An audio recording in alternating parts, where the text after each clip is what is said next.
Издание посвящается столетию со дня рождения Льва Николаевича Гумилева, 1912-1992 годы. Книга посвящена драматичной судьбе и научным открытиям выдающегося отечественного историка, этнолога и географа Льва Николаевича Гумилева. В нее включены автобиография Гумилева и его воспоминания о знаменитых родителях Николае Гумилеве и Анне Ахматовой, работа президента Русского географического общества, профессора Лаврова, воспоминания близких ученому людей, а также уникальные материалы Центрального архива МО РФ о фронтовом пути рядового Гумилева. Настоящий сборник, подготовленный к 110-летию со дня рождения ученого, впервые включена синхронистическая таблица «Хроника жизни и творчества Гумилева, Ахматовой и Гумилева», составитель Новикова. Новыми сведениями дополнено родословное древо Ахматовой и Гумилева. Книга представит большой интерес для всех, кто интересуется жизнью и творчеством выдающихся представителей русской культуры XX века, семьи Гумилевых. Содержание. Автобиография, воспоминания о родителях. Автонекролог. Лавров. Лев Гумилев. Судьба и идеи. От автора. Глава 1. Детство. Глава 2. Его университеты. Глава 3. Первая Голгофа. Глава 4. 4 года просвета. Новикова. Майская песнь.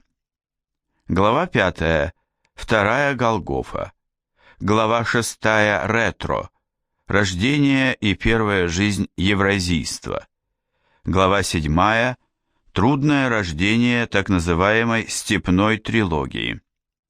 Глава 8. Гумилевское открытие Хазарии. Глава 9. Конец 60-х годов. Новые книги. Обретение уюта. Глава 10. А было ли иго? Глава 11. Годы признания. Глава 12. Свет и тени теории этногенеза. Глава 13. Уроки Льва Гумилева. Послесловие. Воспоминания о Гумилеве. Гумилева. Воспоминания. Иванов. Памяти учителя. Новикова. Русский солдат. Гумилев на Великой Отечественной войне. Иоанн. Митрополит Санкт-Петербургской и Ладожской. Приветствие участникам и гостям 10-го съезда РГО. Стеклянникова. Вечная память. Новгородова. Наталья, жена моя. Хроника жизни и творчества Гумилева, Ахматовой и Гумилева в сопоставлении с событиями истории XX века. Конец содержания. От редакции. Лев Николаевич Гумилев жил в трагическую для России эпоху, когда рушились привычные устои жизни, искоренялась вера, уничтожался генофонд страны. Вместе со своим народом ученый пережил все тяготы российского надлома. Он посвятил свою жизнь в науке поиску истины, создал теорию, объясняющую смысл исторического бытия народов, и донес ее до читателей. И потому считал себя счастливым человеком. Лев Гумилев жил по принципу «личная судьба, малое дело», только бы жила и шла вверх Россия. Он перелил свою кровь в строки своих книг. Размышляя о будущем нашей страны, ученый говорил, что знание истории и законов этнологии необходимо политикам для принятия верных решений и предупреждал о последствиях непродуманных действий в национальной и социальной сфере. Спустя 20 тяжелейших для страны лет Льва Гумилева помнят и любят. Ныне он один из самых читаемых историков. Его книги издаются массовыми тиражами. Легендой стали его лекции и выступления по телевидению, цикл передач «Этносы Земли». Но самое главное, что в условиях деидеологизации общества именно труды Гумилева побудили наших соотечественников к переосмыслению искаженной истории страны и ее народов. Сейчас наступило время мемуаров. Вот как Гумилев относился к этому жанру. Первую автобиографию мы все пишем для отдела кадров, а вторую, некролог, обычно пишут знакомые или просто сослуживцы. Как правило, они выполняют эту работу халтурно, а жаль, ибо она куда ценнее жизнеописания, в котором львиная доля уделена житейским дрязгам, а не глубинным творческим процессам. Но можно ли судить за это биографов? Они рады были бы проникнуть в тайны мастерства, да не умеют. Тайну может раскрыть только сам автор. Но тогда это будет уже не автобиография, а автонекролог, очерк создания и развития научной идеи. Лев Николаевич Гумилев. Автобиография. Воспоминания о родителях. Примечание. Магнитофонная запись произведена Лукьяновым 16 сентября 1986 года. Конец примечания. Я, Лев Николаевич Гумилев, родился в 1912 году осенью, 1 октября по новому стилю. В этот день, что очень редко бывает, пошел снег.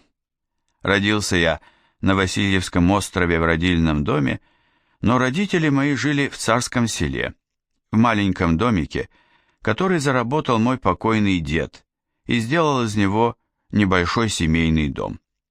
Кроме того, мои родители обладали опять-таки небольшим двухэтажным домом, вернее домом с мезонином, в Тверской губернии, в родной земле моей бабушки, рядом с деревней Слепнево. Отношения у бабушки с крестьянами были самыми наилучшими, потому что детство свое она провела в этой деревне, с этими девочками, которые потом стали бабами. В детстве она играла с ними в лапту, и вообще они были в самых наилучших отношениях. В 1917 году, когда, естественно, надо было уезжать, крестьяне помогли нам уложиться на вазы и перевезли в соседний город Бежецк, где я и прожил первые 10 лет своей жизни.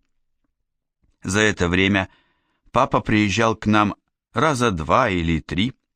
Один раз он занимался со мной, рассказывая мне, что такое стихи и как я должен изучать историю. Велел дать мне книжку о завоевании готами Италии и победе византийцев над готами, которую я потом внимательно прочитал. И я помню только, что бабушка моя, Анна Ивановна, говорила: «Коля, зачем ты даешь ребенку такие сложные книги?» А он говорил: «Ничего, он поймет». Я не только понял, но и запомнил все до сего времени. Он рисовал для меня картинки, подвиги Геракла, и делал к ним литературные подписи. Например, «Геракл, сражающийся с немейским львом», и подпись была такая: «От ужаса вода иссякла в расщелинах лазурских скал, когда под палицей Геракла окровавленный лев упал». Второе. Бой Геракла с Гидрой. Уже у Гидры семиголовой одна скатилась голова, и наступает Геракл суровый, весь золотой под шкурой льва. И третье. Геракл, который расстреливает гарпий из лука. Ни клюв железный, ни стальные крылья от стрел Геракла гарпий не спасут. Залитый кровью и покрытый пылью, во тьме герой творит свой страшный суд. Эти картинки и подписи сохранялись некоторое время. Естественно, они не уцелели, но память меня детская не подвела. Я цитирую совершенно точно. Последний раз папа приезжал для того, чтобы увезти свою вторую жену Анну Николаевну Энгельгард-Гумилеву вместе с моей маленькой сестрицей Леночкой. Надо сказать, что с Леночкой у меня сохранялись хорошие отношения. Даже в Ленинграде, когда я вернулся, я к ней заходил, с ней встречался, и вообще мы были в самых дружеских отношениях, хотя встречались, естественно, редко. Она была много моложе меня, на целых 7 лет. Когда мне было 5 лет, бабушка Анна Ивановна привезла меня из Бежецка к папе в Ленинград. Но папа в это время уже жил отдельно от мамы. Он занимал квартиру, брошенную Маковским, на углу Ивановской и Николаевской. Но эта квартира была очень холодная, большая, отапливать ее было невозможно. Коридоры там были темные и страшные. И оттуда переехали в очень уютную квартиру Преображенская, 5, ныне улица Радищева, если я не ошибаюсь, где было все очень мило и уютно. Папа один раз водил меня к маме в Шереметьевский дворец, где жил бывший репетитор детей Шереметьевых, ассириолог Владимир Казимирович Шилейко. Тогда я его помню. Я некоторое время поиграл у мамы, потом папа зашел за мной, взял меня и увел обратно. С Шилейко я с тех пор не встречался, потому что когда я приехал снова, вернее, бабушка меня привезла, остановилась она у своей племянницы Констанции Фридольфовны, вполне русской женщины, вот с таким скандинавским отчеством, то она возила меня к маме в Мраморный дворец, где та продолжала жить с Шилейкой. Но Шилейки не было в это время, вместо него сидел Пунин, ее земляк и, как выяснилось впоследствии, ставший ее марганатическим мужем. Он сидел и молчал. Я поздоровался с мамой. Там нас сфотографировали, фотокарточка осталась. Папа ко мне относился очень хорошо и внимательно. Он дал мне возможность подучиться поэзии и даже посвятил мне большую свою африканскую поэму «Миг», сделав на ней надпись «Это сыну льву». Пускай он ее дерет и треплет, как хочет. Но последний раз я папу видел, когда он приезжал, чтобы забрать Анну Николаевну с Леной в Петроград. Петроград тогда еще. И с тех пор я его не видел. Примечание. Хронологическая таблица в конце этой книги. Конец примечания. К маме я приехал уже позже, когда мне было 17 лет. Это был 1929 год, и кончил школу уже в Ленинграде. Но жить мне, надо сказать, в этой квартире, которая принадлежала Пунину, сотруднику Русского музея, было довольно скверно, потому что ночевал я в коридоре, на сундуках. Коридор не отапливался, был холодный, а мама уделяла мне внимание только для того, чтобы заниматься со мной французским языком. Но при ее антипедагогических способностях я очень трудно это воспринимал и доучил французский язык уже когда поступил в университет. Когда я кончил школу, то Пунин потребовал, чтобы я уезжал обратно в Бежецк, где было делать нечего, и учиться нечему, и работать было негде, и мне пришлось переехать к знакомым, которые использовали меня в качестве помощника по хозяйству. Не совсем домработницей, а, так сказать, носильщиком продуктов. Оттуда я уехал в экспедицию, потому что биржа труда меня устроила в геокомитет. Но когда я вернулся, Пунин встретил меня и, открыв мне дверь, сказал: «Зачем ты приехал? Тебе даже переночевать негде». Тем не менее, меня приютили знакомые, А затем, когда шла паспортизация, Пунин разрешил прописаться у него, хотя я жил на свою очень скромную зарплату совершенно отдельно. Из всех интеллигентов, с которыми я встречался, лучше всех ко мне отнесся ныне покойный ректор университета Александр Алексеевич Вознесенский, который дал мне возможность защитить диссертацию в университете, но это было уже значительно позже. Прошла война, большую часть которой я провел в Норильске, работая в шахтах и геологических экспедициях, после чего я пошел в армию добровольно и участвовал в штурме Берлина. Когда я вернулся, то узнал, что сестра моя Лена вместе со своей матерью Анной Николаевной погибли во время блокады. Мама встретила меня очень радостно. Мы целую ночь с ней разговаривали, она читала мне свою новую поэму, свои новые стихи. С Пуниным она уже рассталась совершенно, и у нее были 2 комнаты. В одну из них она меня пустила и прописала. Я поступил в аспирантуру Института востоковедения, но как только совершилось постановление о журналах «Звезда» и «Ленинград», то есть о моей маме, то меня оттуда выгнали, несмотря на то, что за первый же год я сделал все положенные доклады и сдал все положенные экзамены. И диссертация у меня тоже была готова. Но тогдашняя дирекция института, которой командовал доктор филологических наук Боровков, заявила, чтобы я убирался, и они меня не поставят на защиту. Я оказался на улице с очень плохой характеристикой, совершенно несправедливой. Там было написано, что я был высокомерен и замкнут, хотя я очень общительный человек, и что я не вел общественную работу, которую мне, по правде сказать, и не поручал никто.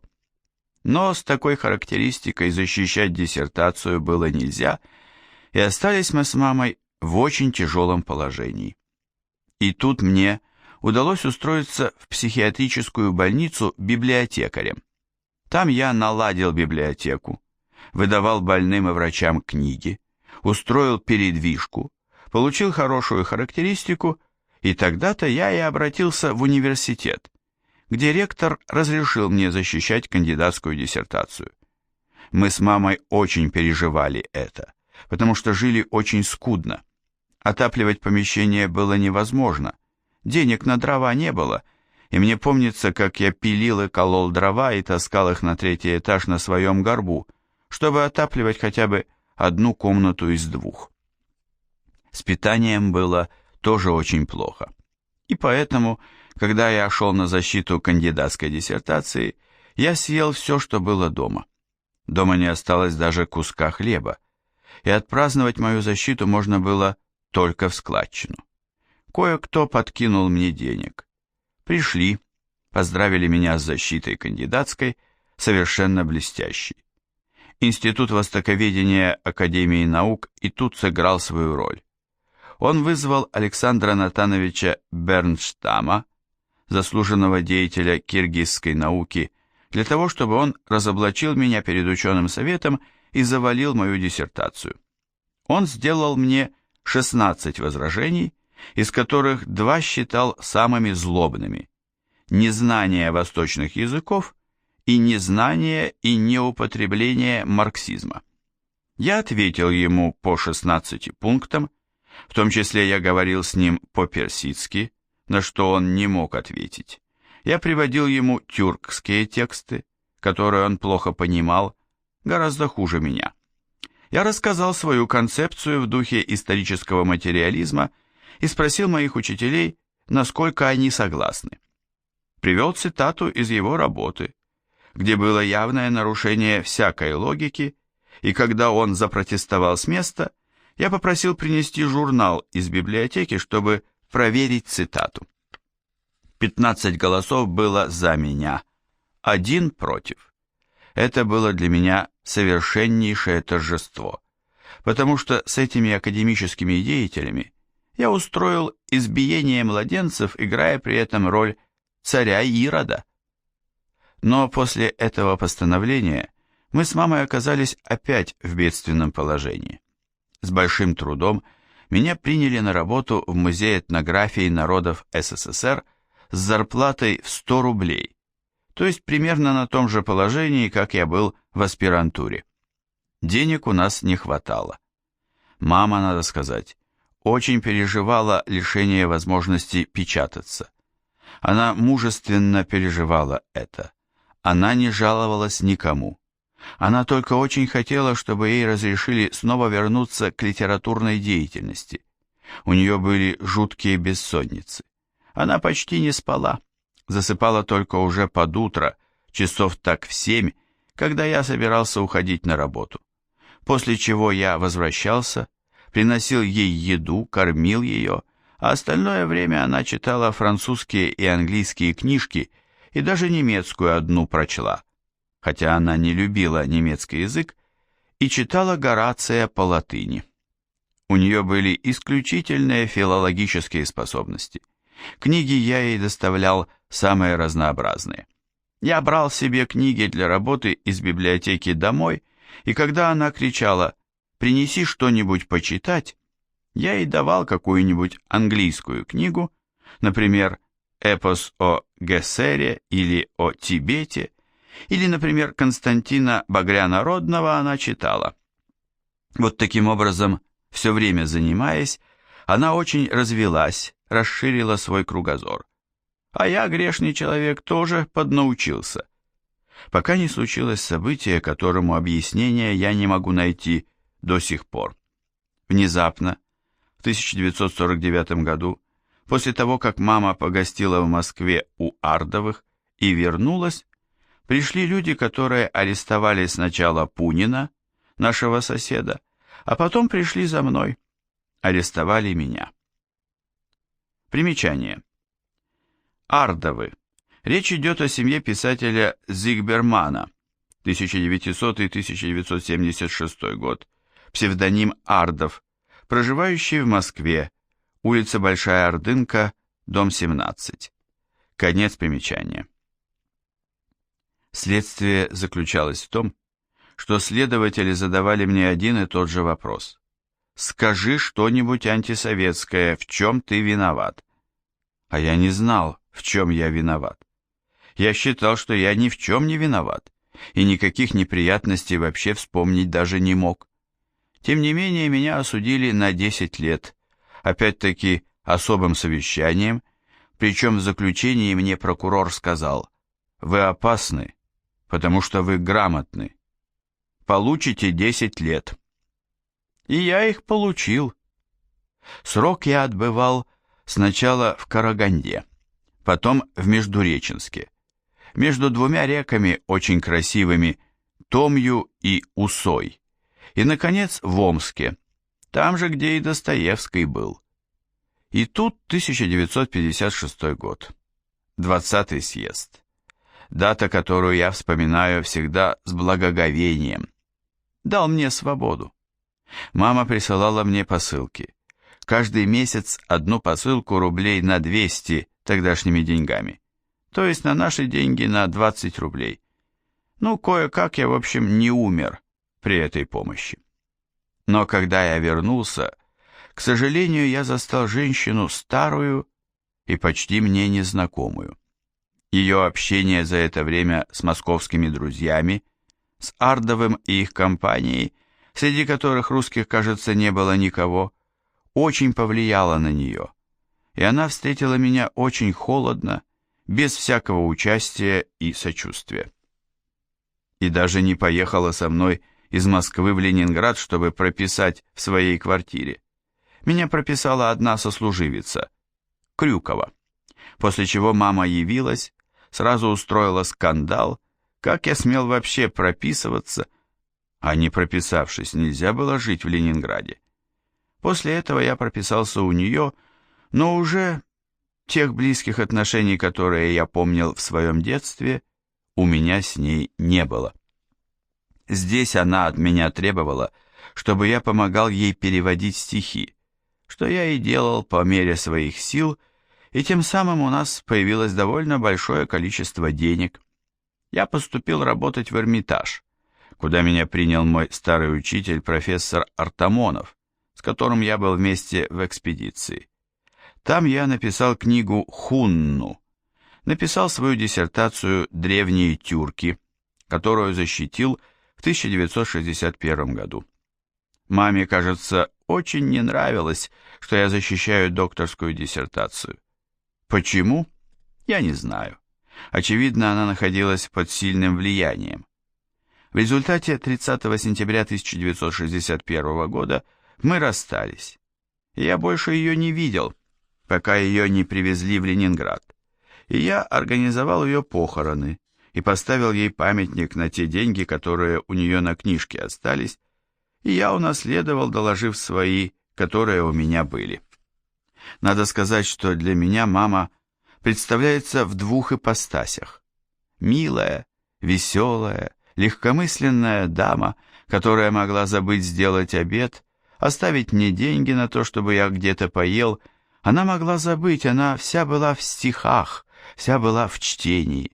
Она очень много читала Шекспира и о Шекспире, и часто не давала мне заниматься, потому что если она вычитывала что-нибудь интересное, вызывала меня и сообщала мне это. Ну, приходилось как-то реагировать и переживать, но все равно это было все очень мило и трогательно, я бы сказал. Но когда я вернулся после 56-го года, и когда началась моя хорошая творческая трудовая деятельность, то она потеряла ко мне всякий интерес. Иногда я делал ей визиты, но она не хотела, чтобы я жил ни у нее на квартире, ни даже близко от нее. Я получил очень маленькую комнату в конце Московского проспекта, так что встречались мы эпизодически, редко, и об этом периоде ее жизни я ничего рассказать не могу. Но своей жизнью, вот этими последними 30 годами, я очень доволен. В Эрмитаже профессор Артамонов давал мне возможность сидеть в библиотеке и заниматься, и писать. Там я доработал то, что я сделал, еще находясь в Сибири, на тяжелых работах, где я был иногда инвалидом, иногда библиотекарем, иногда просто больным, но мне удалось тогда написать очень много черновиков по тем книгам, которые мне присылали. Затем я за 5 лет отработал свои 2 книги «Хунну» и «Древние тюрки». Вторую я защитил как диссертацию на степень доктора исторических наук, после чего был приглашен в университет. И поскольку я интересовался исторической географией, на географический факультет. Это был самый лучший период моей жизни. Я просто был счастлив, что я могу ходить на работу, что я могу читать лекции. На лекции ко мне приходили не только студенты. Не смывались, что всех удивляло, но даже в большом количестве вольнослушателей. И все эти 25 лет, которые я в университете занимался этой работой, я в свободное время, отпускное и каникулярное, продолжал писать книги по истории, географии и этнологии. С детства меня интересовала проблема происхождения и исчезновения народов. Но, конечно, я эту проблему решить не мог, поскольку ее никто не решил и до сих пор. То есть, примерно 50 лет я думал над этой тематикой, собирал материал, и, наконец, когда у нас вышла книга Вернадского «Химическое строение биосферы Земли и ее окружения» и книга биолога Бертоланфи о систематическом подходе, изданная Институтом философии, я соединил эти данные естественных наук с моей исторической подготовкой и предложил синтетическую концепцию пассионарной теории этногенеза. Она была опубликована и в Вестнике Ленинградского университета, и в журнале «Природа», что сразу подняло тираж журнала, который шел к минимуму.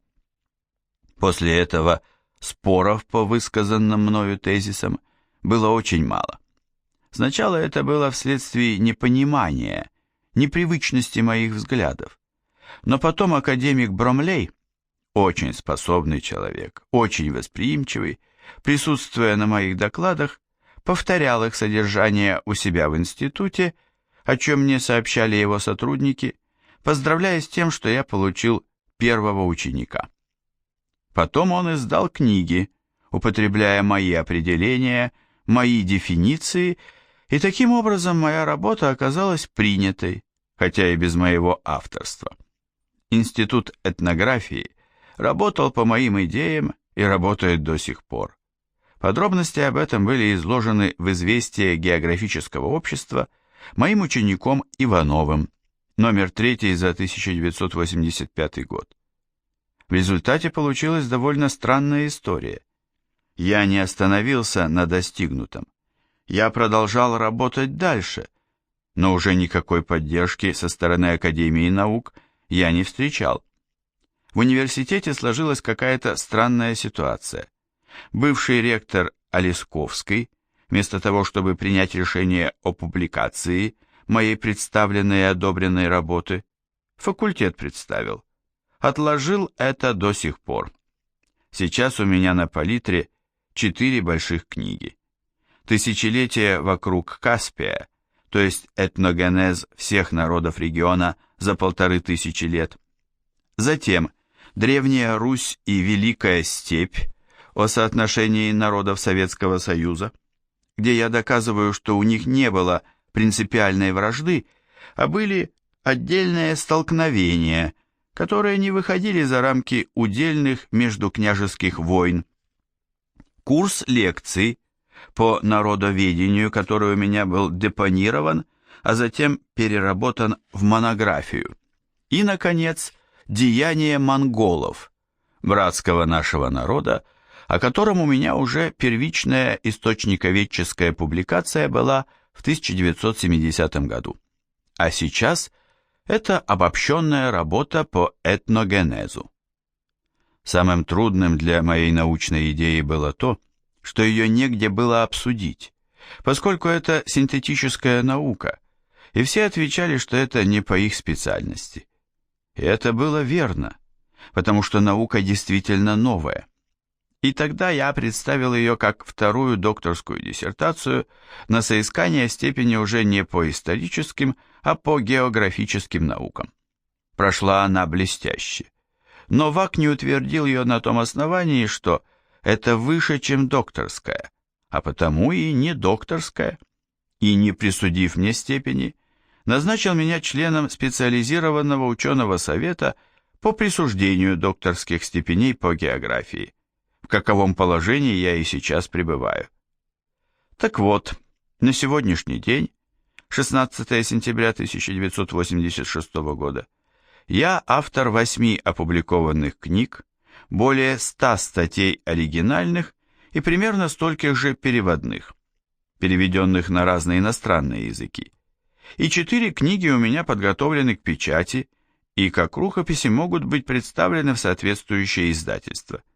Хотя до сих пор, к сожалению, мне не удалось найти издательство, которое бы мои книги печатало, по соображениям мне совершенно непонятным.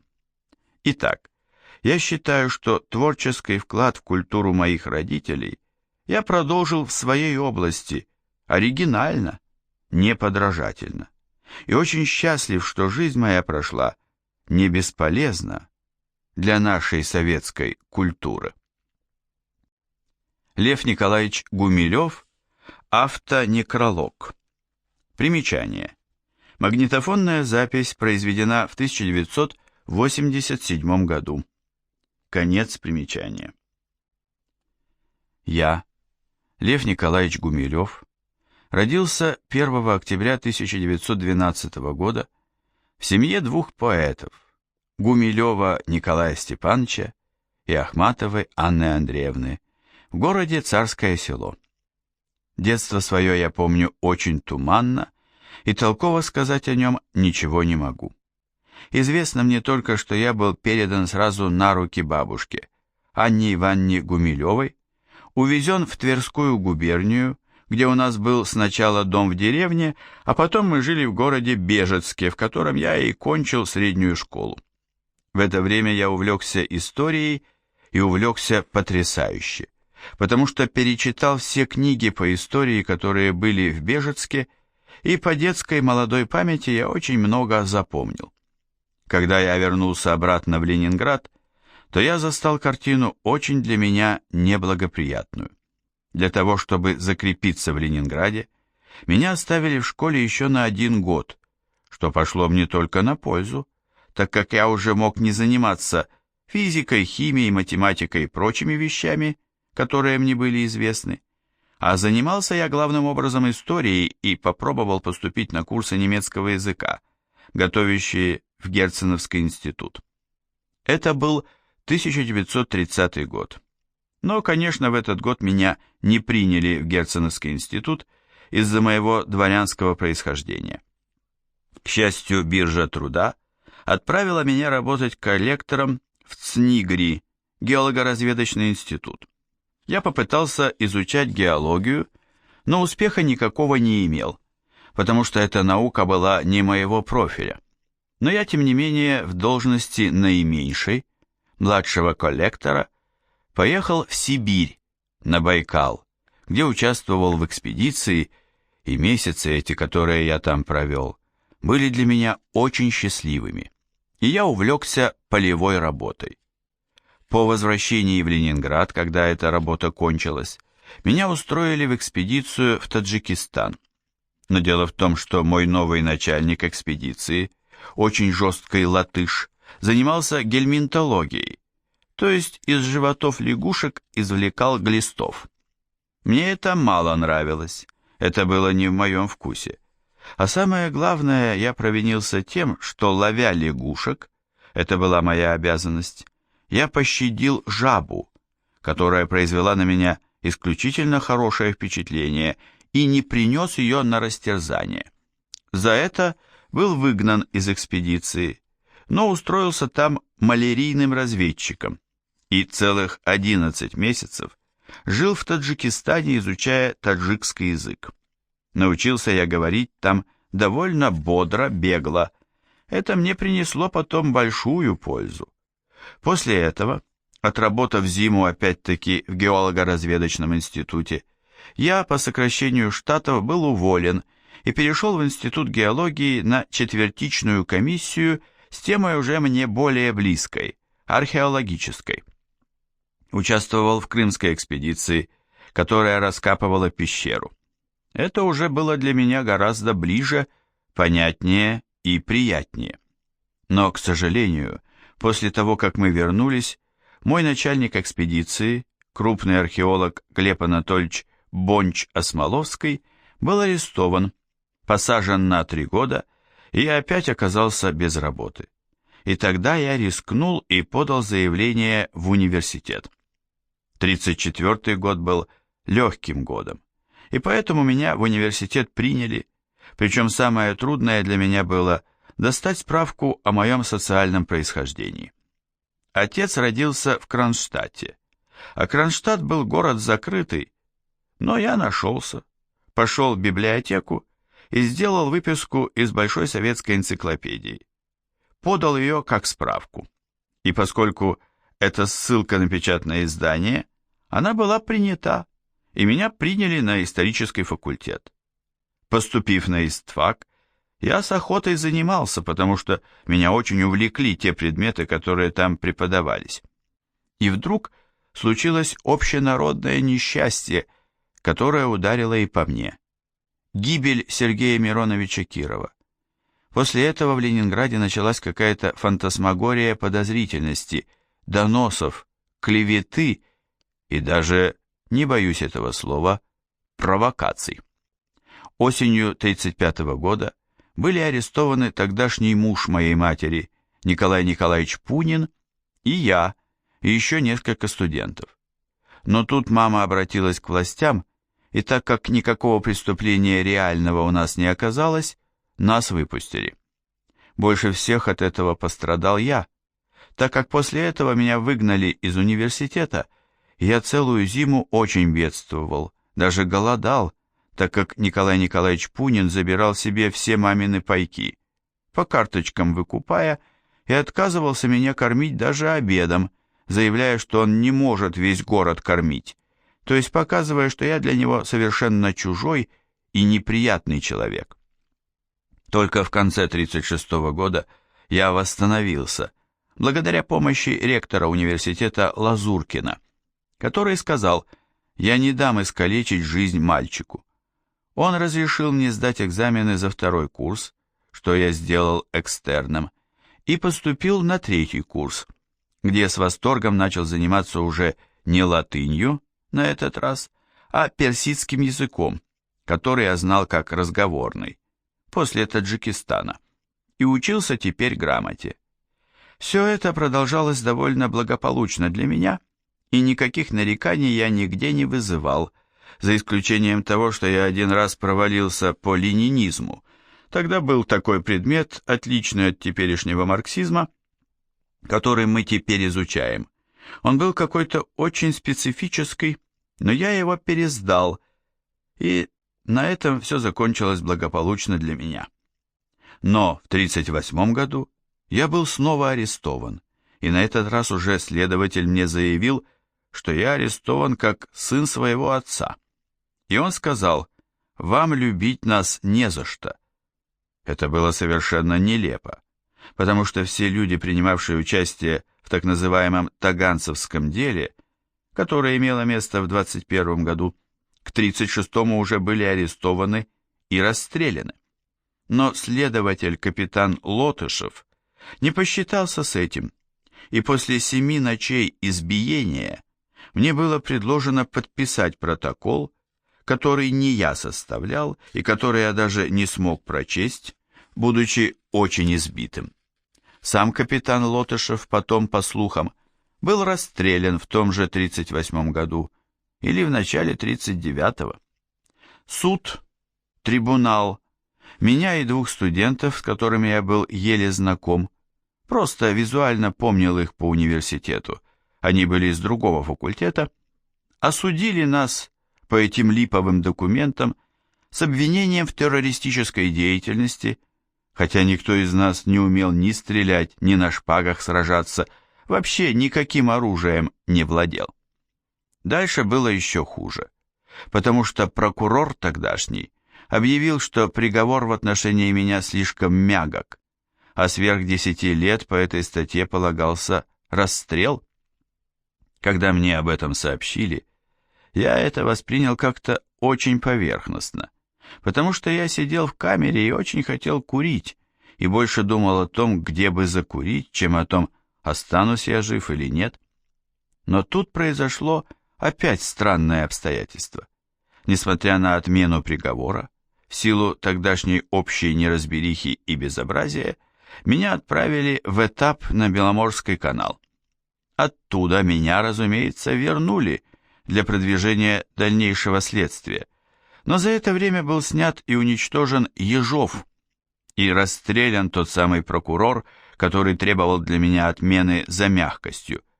Следствие показало полное отсутствие каких-либо преступных действий, и меня перевели на особое совещание, которое дало мне всего-навсего 5 лет, после чего я поехал в Норильск и работал там сначала на общих работах, потом в геологическом отделе и, наконец, в химической лаборатории архивариусом.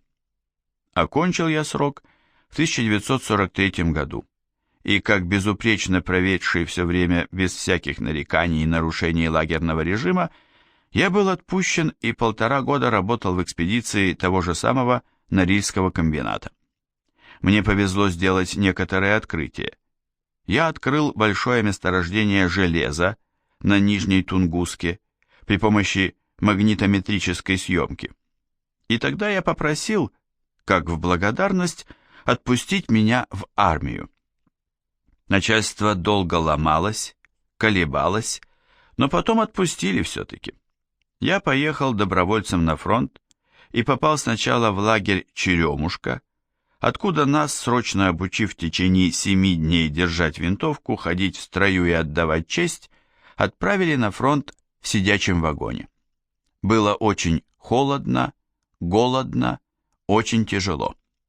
Но когда мы доехали до Брест-Литовска, опять судьба вмешалась. Наш эшелон, который шел первым, завернули на одну станцию назад, уж не знаю, где она была, и там стали обучать зенитной артиллерии. Обучение продолжалось 2 недели. За это время был прорван фронт на Висле, я получил сразу же назначение в зенитную часть и поехал в нее. Там я немножко отъелся и, в общем, довольно благополучно служил, пока меня не перевели в полевую артиллерию, о которой я не имел ни малейшего представления. Это было уже в Германии. И тут я сделал действительно проступок, который вполне объясним. У немцев почти в каждом доме были очень вкусные банки с маринованными вишнями, и в то время, когда наша автомобильная колонна шла на марше и остановилась, солдаты бегали искать эти вишни. Побежал и я, а в это время колонна тронулась, и я оказался один посреди Германии, правда, с карабином и гранатой в кармане. 3 дня я ходил и искал свою часть. Убедившись, что я ее не найду, я примкнул к той самой артиллерии, которой я был обучен, к зенитной. Меня приняли, допросили, выяснили, что я ничего дурного не сделал, немцев не обидел, да и не мог их обидеть, их не было там, они все убежали. И в этой части полк 1386-й 31-й дивизии резерва главного командования я закончил войну, являясь участником штурма Берлина. К сожалению, я попал не в самую лучшую из батарей. Командир этой батареи, старший лейтенант Финкельштейн, не взлюбил меня и поэтому лишал всех наград и поощрений. И даже когда под городом Тойпицем я поднял батарею по тревоге, чтобы отразить немецкую контратаку, был сделан вид, что я тут ни при чем и контратаки никакой не было, и за это я не получил ни малейшей награды. Но когда война кончилась, и понадобилось описать боевой опыт дивизии, который было поручено написать нашей бригаде из 10-12 толковых и грамотных офицеров, сержантов и рядовых, командование дивизии нашло только меня. И я это сочинение написал, за что получил в виде награды чистое свежее обмундирование, гимнастерку и шаровары, а также освобождение от нарядов и работ до демобилизации, которая должна была быть через 2 недели.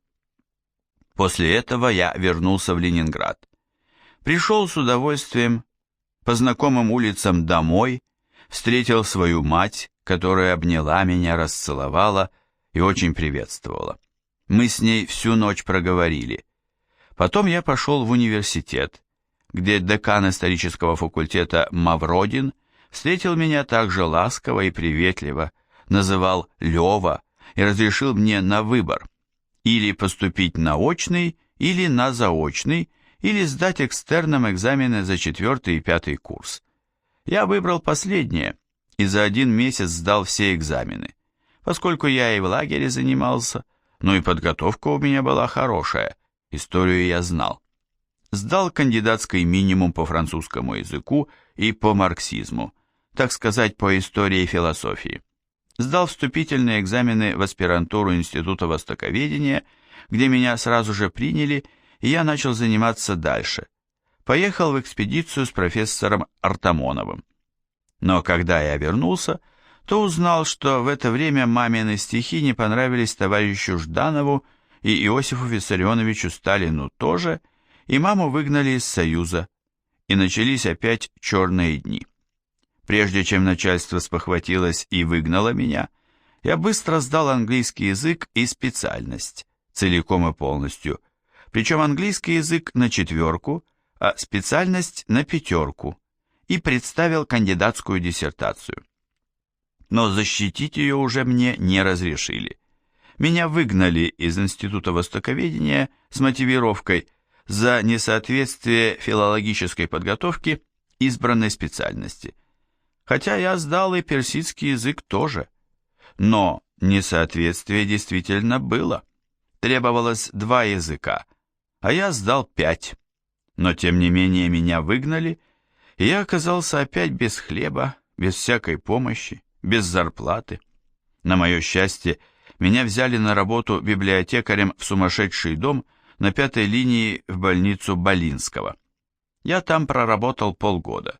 И после этого, согласно советским законам, я должен был представить характеристику с последнего места работы. А там, так как я показал свою работу очень хорошо, то мне и выдали вполне приличную характеристику. И я обратился к ректору нашего университета, профессору Вознесенскому, который, ознакомившись со всем этим делом, разрешил мне защищать кандидатскую диссертацию. Есть мне было нечего, поэтому я нанялся в экспедицию на Алтай с профессором Руденко, и пока рецензенты читали мою работу, а они читали ее сверхдолго, я заработал там какие-то деньги, вернулся и узнал, что мою работу не хотят ставить на защиту. Прошло некоторое время, месяца 3, тяжелейшие в моей жизни, когда не было ни пищи, ни дров, чтобы топить печку, тогда еще было печное отопление, и вдруг мне сообщают, что можно защищать диссертацию. Я являюсь на защиту, там мне говорят, нет места, 2 диссертации уже поставлены на 28 декабря, но вашу мы поставим первой. Ну, слава богу. Я не думал даже, в чем дело, но оказалось все просто.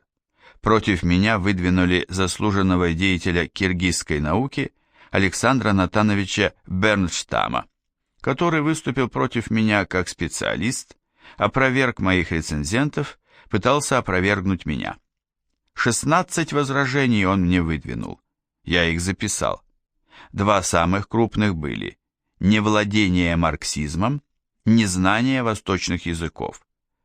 По поводу марксизма я тут же ему дал марксистскую трактовку моей темы, а тема была подробная политическая история первого тюркского каганата. И обращался к ученому совету, к моим учителям с просьбой оценить, марксизм это или не марксизм. Указал на прямые ошибки, которые допустил Бернштам. По поводу восточных языков я с ним сначала заговорил по-персидски, а потом привел цитаты по-древнетюркски.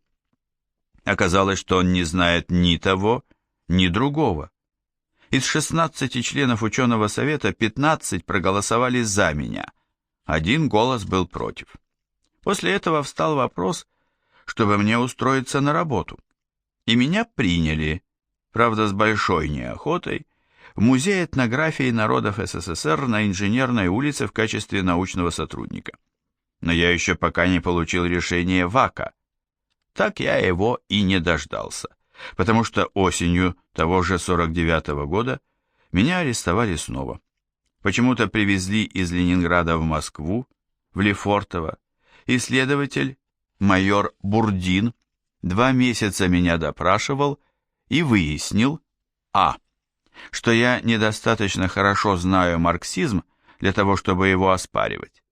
Второе, что я не сделал ничего плохого, такого, за что меня можно было преследовать. Третье, что у меня нет никаких поводов для осуждения. И в-четвертых, он сказал, ну и нравы у вас там. После чего его сменили, дали мне других следователей, которые составили протоколы без моего участия и передали опять-таки на особое совещание, которое мне на этот раз дало уже 10 лет. Прокурор, которому меня возили на Лубянку из Лефортово, объяснил мне, сжалившись над моим недоумением, «Вы опасны, потому что вы грамотны». Я до сих пор не могу понять, почему кандидат исторических наук должен быть безграмотен. После этого я был отправлен сначала в Караганду, оттуда наш лагерь перевели в Междуреченск, который мы и построили, потом в Омск, где в свое время сидел Достоевский. Я все время занимался, так как мне удалось получить инвалидность. Я действительно себя очень плохо и слабо чувствовал, и врачи сделали меня инвалидом. И я работал библиотекарем, а попутно я занимался, писал, очень много, написал историю Хунну по тем материалам, которые мне прислали, и половину истории древних тюрок, недописанную на воле, тоже по тем данным и книгам, которые мне прислали и которые были в библиотеке. В 1956 году, после 20-го съезда, о котором я вспоминаю с великой благодарностью, приехала комиссия, которая обследовала всех заключенных, кто за что сидит, и комиссия единогласно вынесла мне освобождение с полной реабилитацией. Этому помогло то, что профессор Артамонов, профессор Окладников, академик Струве, академик Конрад написали по поводу меня положительные характеристики. Когда я вернулся, то тут для меня был большой сюрприз и такая неожиданность, которую я и представить себе не мог. Мама моя, о встрече с которой я мечтал весь срок, изменилась настолько, что я ее с трудом узнал. Изменилась она и физиогномически, и психологически, и по отношению ко мне. Она встретила меня очень холодно. Она отправила меня в Ленинград, а сама осталась в Москве, чтобы, очевидно, не прописывать меня. Но меня, правда, прописали сослуживцы, а потом, когда она наконец вернулась, то прописала и она. Я приписываю это изменение влиянию ее окружения, которое создалось за время моего отсутствия, а именно ее новым знакомым и друзьям Зигберману Ардову и его семье, Эмме Григорьевне Герштейн, писателю Липкину и многим другим, имена которых я даже теперь не вспомню, но которые ко мне, конечно, положительно не относились. Когда я вернулся назад, то я долгое время просто не мог понять, какие же у меня отношения с матерью. И когда она приехала и узнала, что я все-таки прописан и встал на очередь на получение квартиры, она устроила мне жуткий скандал. «Как ты смел прописаться?» Причем мотивов этому не было никаких, она их просто не приводила. Но если бы я не прописался, то, естественно, меня могли бы выслать из Ленинграда как непрописанного.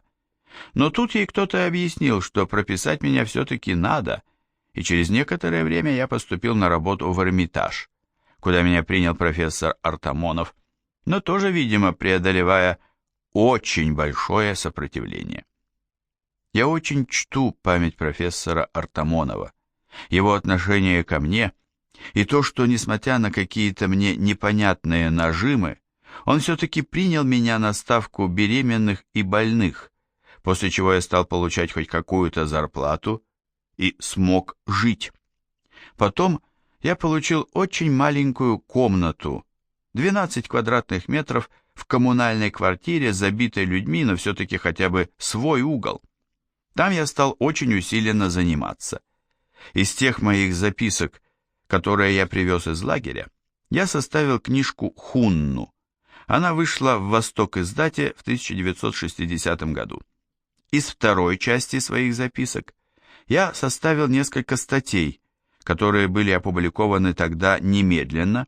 В это время было довольно легко для меня их опубликовать, и доработал докторскую диссертацию, которую защитил в ноябре 1961 года. Защита эта стоила мне очень больших травм и потерь, так как в Институте Востоковедения, откуда, очевидно, и писали на меня доносы, ко мне было исключительно плохое отношение. И когда прислали эту диссертацию в Московское отделение Института Востоковедения, ее сначала потеряли, потом, когда я вернулся, ее разыскали, но отказали мне в рецензии на том основании, что у них Древний Восток до V века, а у меня VI. Но потом мне все-таки выдали положительную рецензию, и я защитил диссертацию единогласно. После чего получил от ректора нашего университета Александрова предложение перейти из Эрмитажа, где я был старшим научным сотрудником, на ту же должность в университет. Это было связано с тем, что во время моих экспедиций на берега Каспийского моря в поисках Хазарии мне удалось установить изменение уровня Каспийского моря в VI и IX-X веках нашей эры, так как я нашел те слои, в которых были черепки соответствующих эпох. На следующий год, когда я воспользовался тем, что меня пригласил к себе геолог в качестве сотрудника, у меня были деньги, которые мне выдал Эрмитаж на работу, а у него была машина. Мы вместе провели большую экспедицию, результаты которой затем легли в основу моей книги «Открытие Хазарии», и сделала мне, так сказать, некоторое реноме среди географов. И меня приняли не на исторический факультет, а на географический, в маленький географо-экономический институт, который был при факультете. И это было мое самое большое счастье в жизни, потому что географы в отличие от историков и особенно востоковедов, меня не обижали. Правда, они меня и не замечали. Вежливо кланялись и проходили мимо, но ничего дурного они мне так за 25 лет и не сделали. И наоборот, отношения были совершенно, я бы сказал, безоблачные. В этот период я также очень много работал. Оформил диссертацию в книгу «Древние тюрки», которую напечатали, потому что нужно было возражать против территориальных притязаний Китая, и как таковая моя книга сыграла решающую роль. Китайцы меня предали анафеме, а от территориальных притязаний на Монголию, Среднюю Азию и Сибирь отказались. Потом я написал книгу «Поиски вымышленного царства» о царстве пресвитера Иоанна, которое было ложно, выдумано. Я постарался показать, как в исторических источниках можно отличать правду от лжи, даже не имея параллельной версии. Эта книга имела очень большой резонанс и вызвала очень отрицательное отношение только одного человека, академика Бориса Александровича Рыбакова, который написал по этому поводу в «Вопросах истории», 1971 год, номер 3, статью на 6 страницах, где очень сильно меня поносил. Мне удалось ответить через журнал «Русская литература», 1972 год, номер 1, который издавал Пушкинский дом. Ответить статьей, где я показал, что на этих 6 страницах академик, кроме 3 принципиальных ошибок, допустил 42 фактических.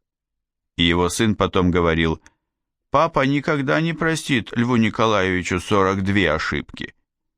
После этого мне удалось написать новую книгу «Хунны в Китае» и завершить мой цикл истории Центральной Азии в домонгольский период. Очень трудно мне было ее печатать, потому что редактор «Восток-издата», которого мне дали, Кунин такой был, он издевался надо мной так, как редактора могут издеваться, чувствуя свою полную безопасность. Тем не менее, книга, хотя и искалеченная, вышла без указателя, потому что он переменил страницы и испортил даже составленный мною указатель. Книга была напечатана, и таким образом я закончил первую часть трудов своей жизни, белое пятно в истории внутренней Азии между Россией и Китаем в домонгольский период. Этот последний период моей жизни был для меня очень приятным в научном отношении, когда я написал свои основные работы по палеоклимату, по отдельным частным историям Центральной Азии, по этногенезу, но очень тяжелым в отношении бытовом и главным образом в отношениях с матерью. Мать находилась под влиянием людей, с которыми я не имел никаких личных контактов и даже в большинстве своем не был знаком, но ее они интересовали значительно больше, чем я. И поэтому наши отношения в течение первых 5 лет после моего возвращения неизменно ухудшались, в том смысле, что мы отдалялись друг от друга. Пока, наконец, перед защитой докторской, накануне дня моего рождения, в 1961 году, она не выразила свое категорическое нежелание, чтобы я стал доктором исторических наук, и выгнала меня из дома. Это был для меня очень сильный удар, от которого я заболел и оправился с большим трудом. Но, тем не менее, у меня хватило выдержки и сил для того, чтобы хорошо защитить докторскую диссертацию и продолжать свою научную работу. Последние 5 лет ее жизни я с матерью не встречался. Именно за эти последние 5 лет, когда я ее не видел, она написала странную поэму, называемую «Реквием». «Реквием» по-русски значит «панихида». Панихиду по живому человеку считается, согласно нашим древним обычаям, служить грешно, но служат ее только в том случае, когда хотят, чтобы тот, по кому служат панихиду, вернулся к тому, кто ее служит.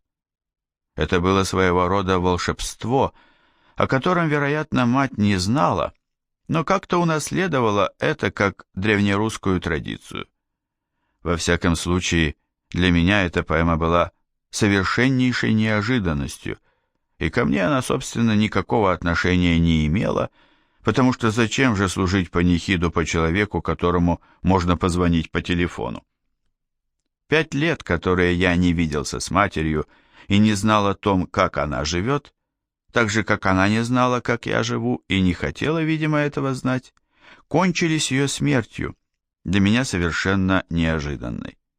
Я выполнил свой долг, похоронил ее по нашим русским обычаям, соорудил памятник на те деньги, которые остались мне в наследство от нее на книжке, доложив те, которые были у меня, гонорар за книжку Хунну.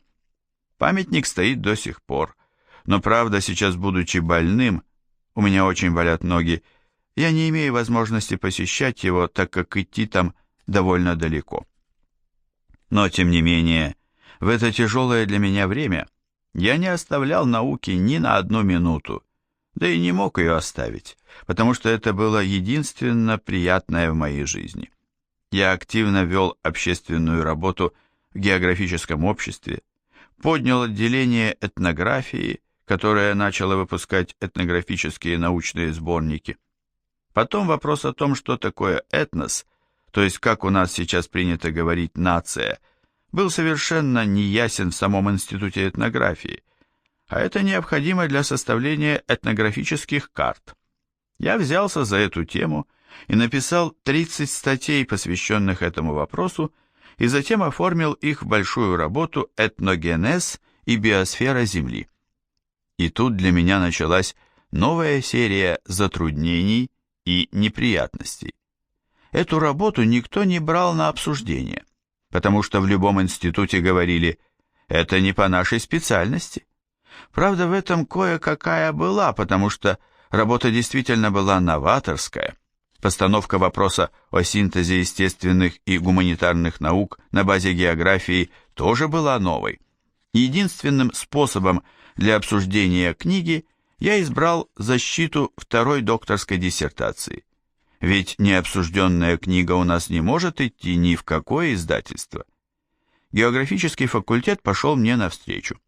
Организовали защиту, причем пригласили специалистов, географов и биологов.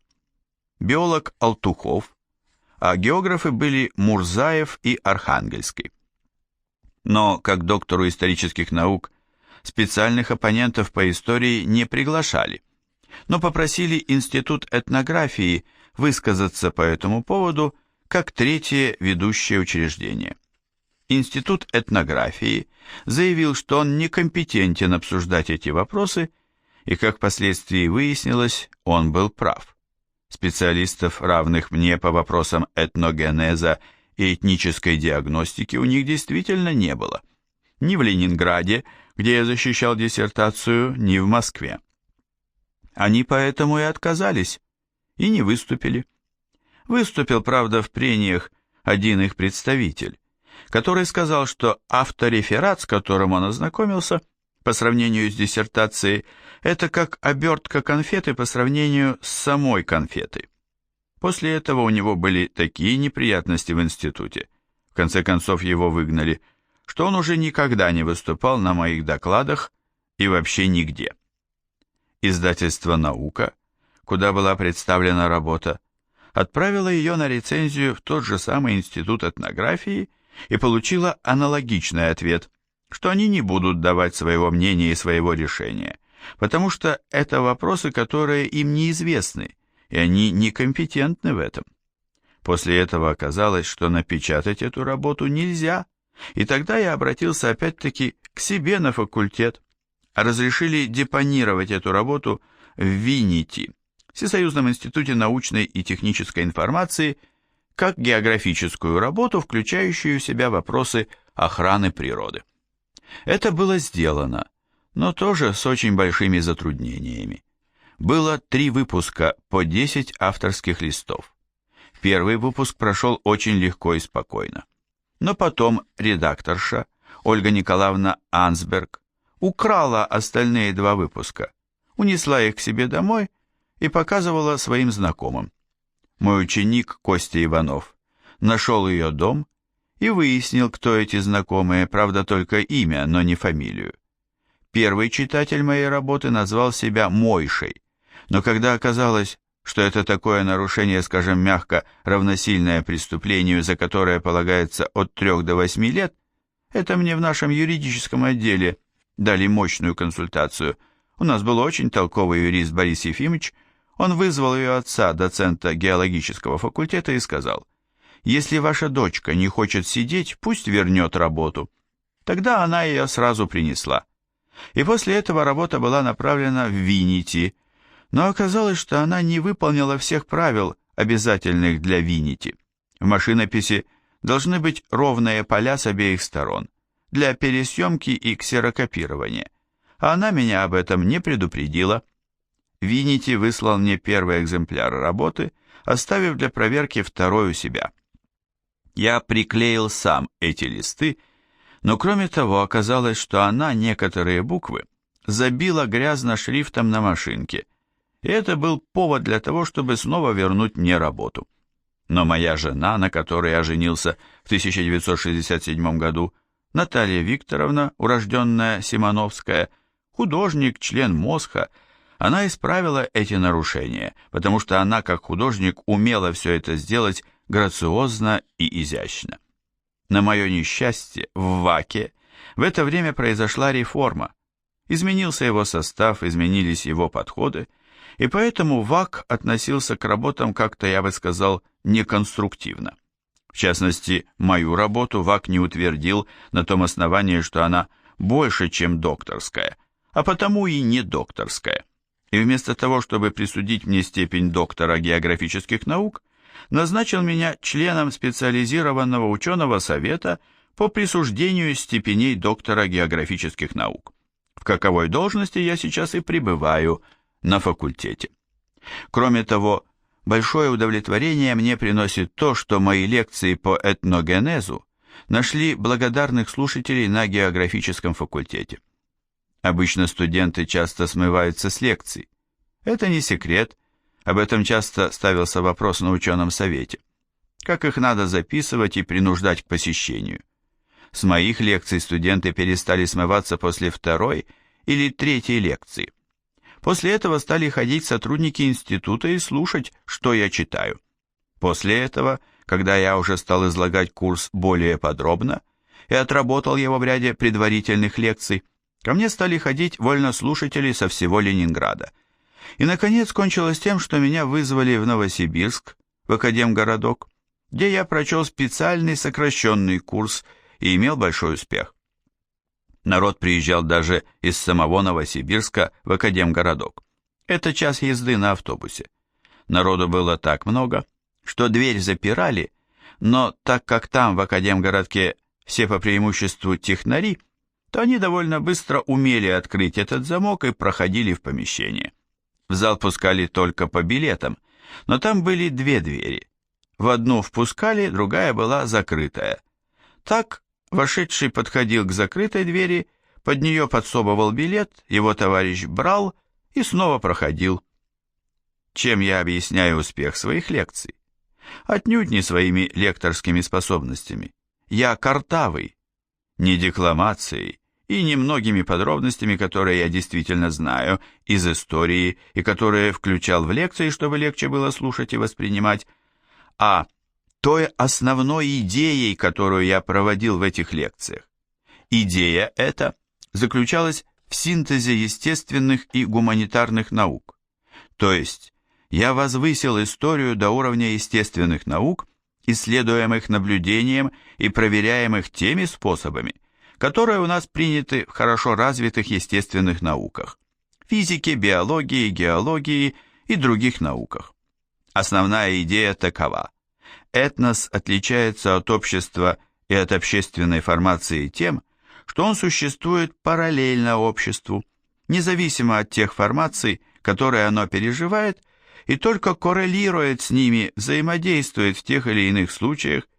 Причиной образования этноса я считаю особую флуктуацию биохимической энергии живого вещества, открытую Вернадским, и дальнейший энтропийный процесс, то есть процесс затухания толчка от воздействия окружающей среды. Каждый толчок рано или поздно должен затухнуть. Таким образом, исторический процесс представляется мне не в виде прямой линии, а в виде пучка разноцветных нитей, переплетенных между собой. Они взаимодействуют друг с другом разным способом. Иногда они бывают комплементарны, то есть симпатизируют друг другу, иногда, наоборот, эта симпатия исключается, иногда это идет нейтрально. Каждый этнос развивается как любая система, через фазу подъема к акматической фазе, то есть фазе наибольшего энергетического накала. Затем идет довольно резкий спад, который выходит плавно на прямую, инерционную фазу развития, и как таковой он затем постепенно затухает, сменяясь другими этносами. К социальным соотношениям, например, к формациям, это не имеет прямого взаимоотношения, а является как бы фоном, на котором развивается социальная жизнь.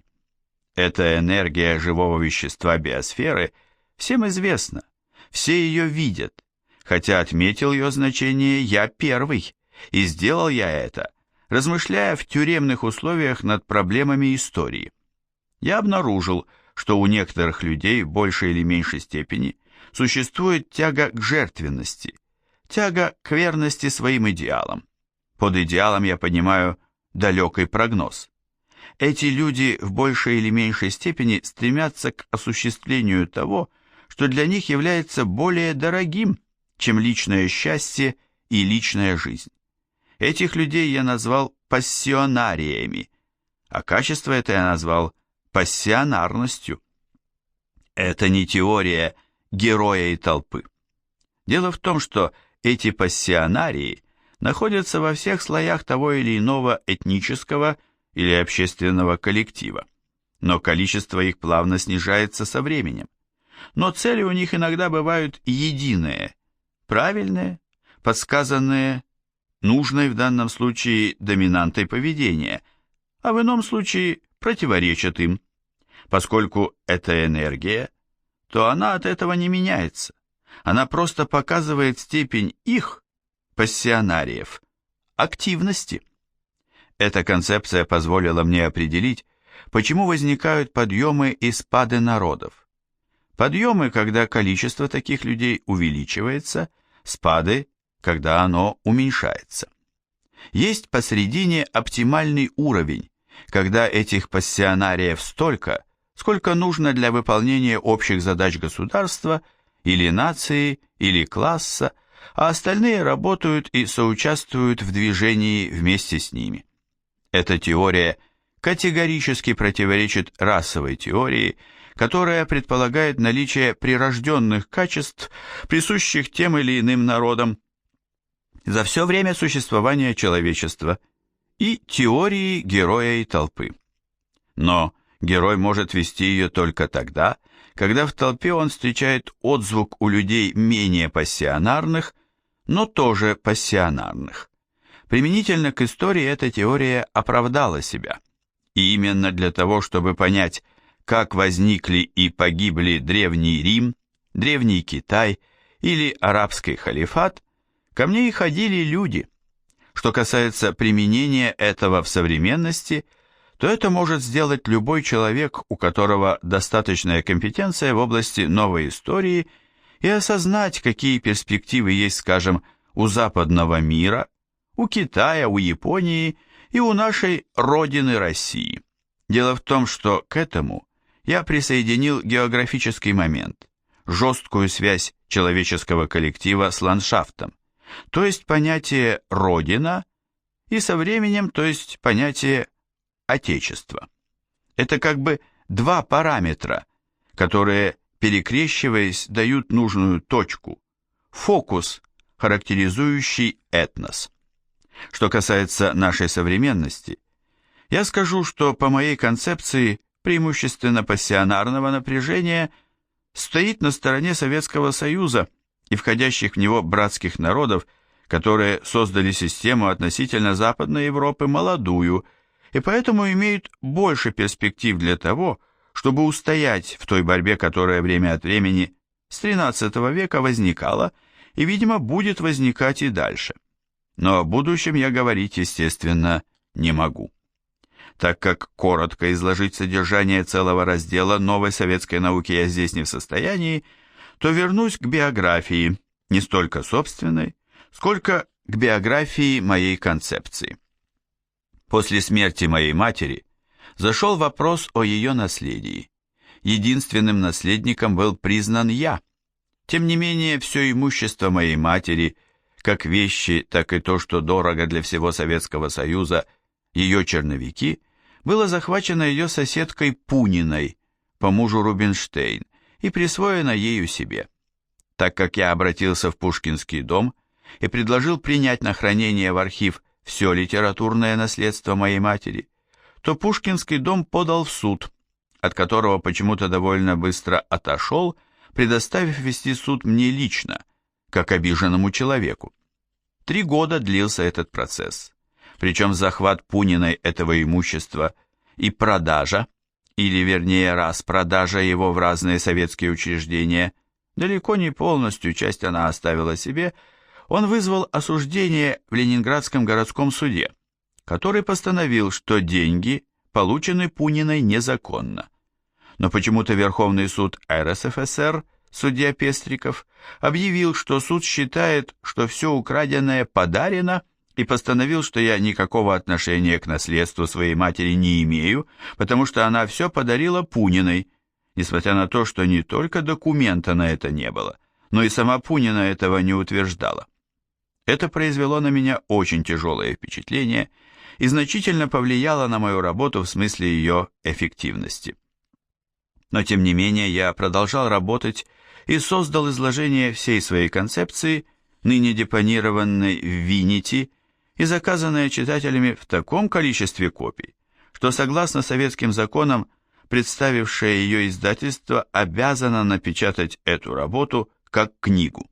Сверх того, мной было написано продолжение, которого от меня желали читатели, состоящее из 2 частей.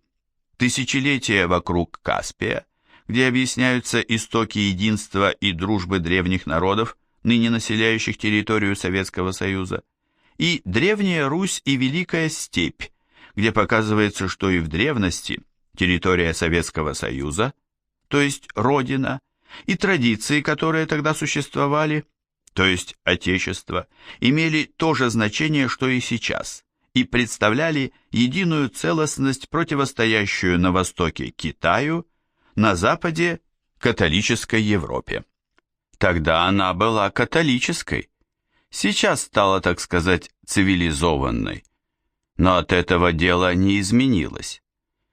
И вот здесь оказалось очень сложно, потому что ректор Олесковский, которого сейчас уже нет, его сняли с работы, вместо того, чтобы на Большом ученом совете представить рукопись хотя бы к депонированию, задержал ее, отложил и собрался давать снова на рецензию до тех пор, пока он не получит отрицательную рецензию.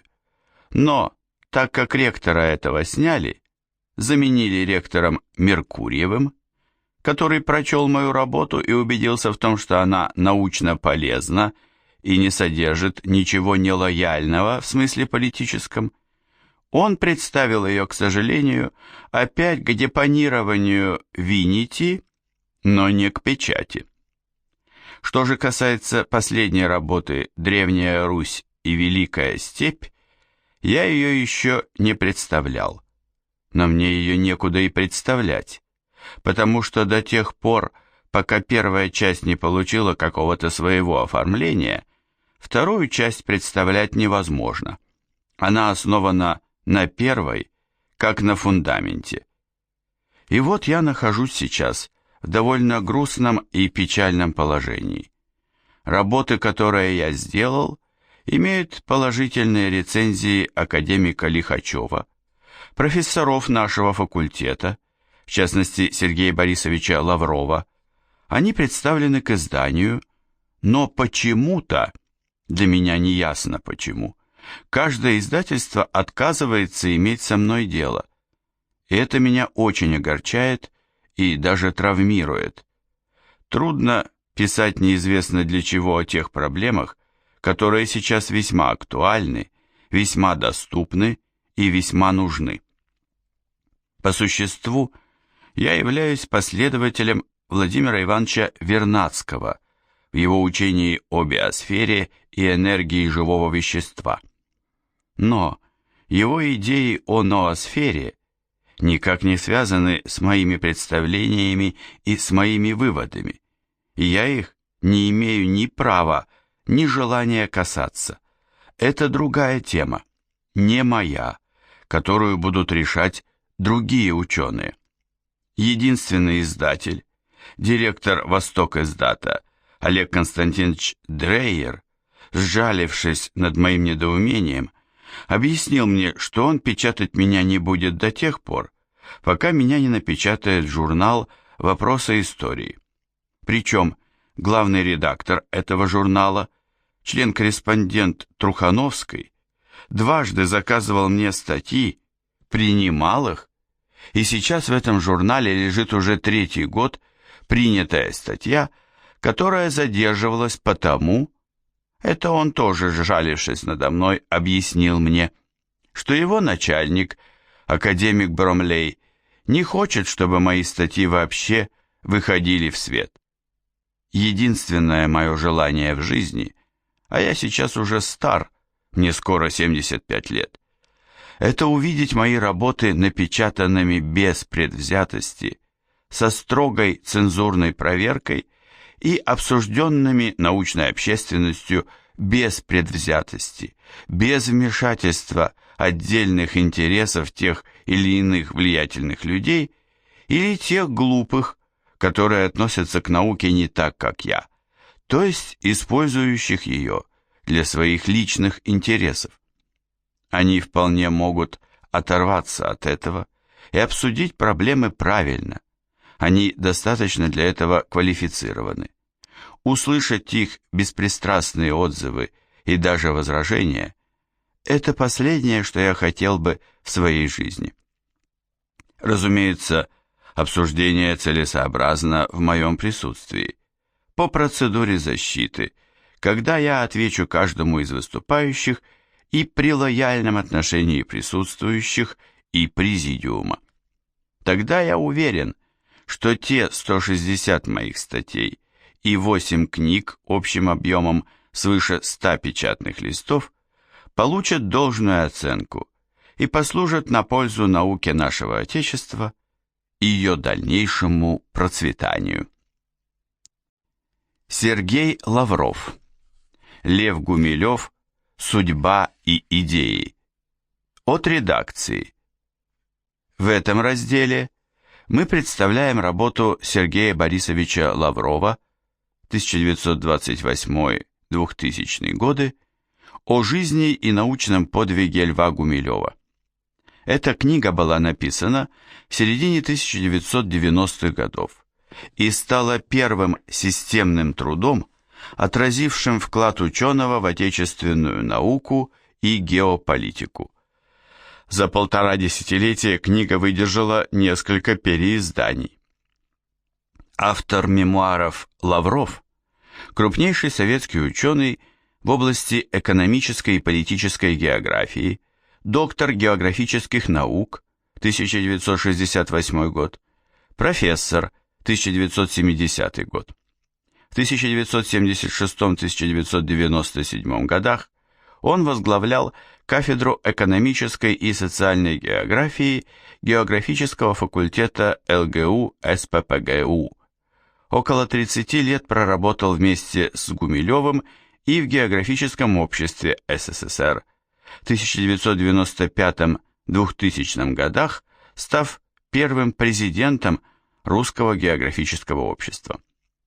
Лавров был членом Европейской академии, Лондон, заслуженным деятелем науки Российской Федерации, 1998 год, заместителем председателя Комиссии Верховного Совета СССР по национальной политике и межнациональным отношениям, 1988-1991 годы. Долгое время он возглавлял специализированный совет по защите докторских диссертаций по экономической, социальной, политической географии в ЛГУ, СППГУ, был членом экспертного совета ВАК СССР. В 1992-2000 годах Лавров являлся заместителем президента фонда Гумилева. Президент – академик Панченко. Сергей Борисович имел четкую гражданскую позицию. Он входил в депутатскую группу «Союз», выступившую на съезде народных депутатов СССР за сохранение СССР.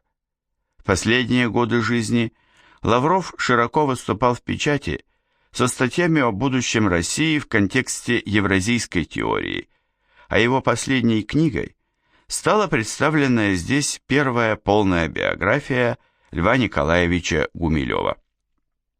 Однако за прошедшее со времени написания книги время стали доступны многие новые данные, поэтому редакция сочла необходимым сделать к тексту Лаврова ряд актуальных примечаний. Рекомендуем также для большей полноты исторического обзора справочный материал «Хроника жизни и творчества» Гумилева, Ахматовой и Льва Николаевича Гумилева, страницы 539-630. От автора. Эпиграф. Автор считает неконструктивным деление научных работ на академические, трудночитаемые, и популярные, легковесные. Любую сложную проблему можно изложить живым и ясным языком, не снижая научной значимости. Лев Гумилев. Так писал Лев Николаевич в одной из заявок на будущую книгу.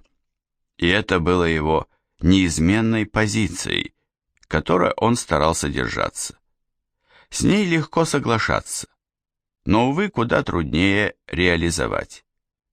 Передо мной весь, так сказать, блок его книг, и в каждой интереснейшие, нестандартные, порой очень спорные идеи.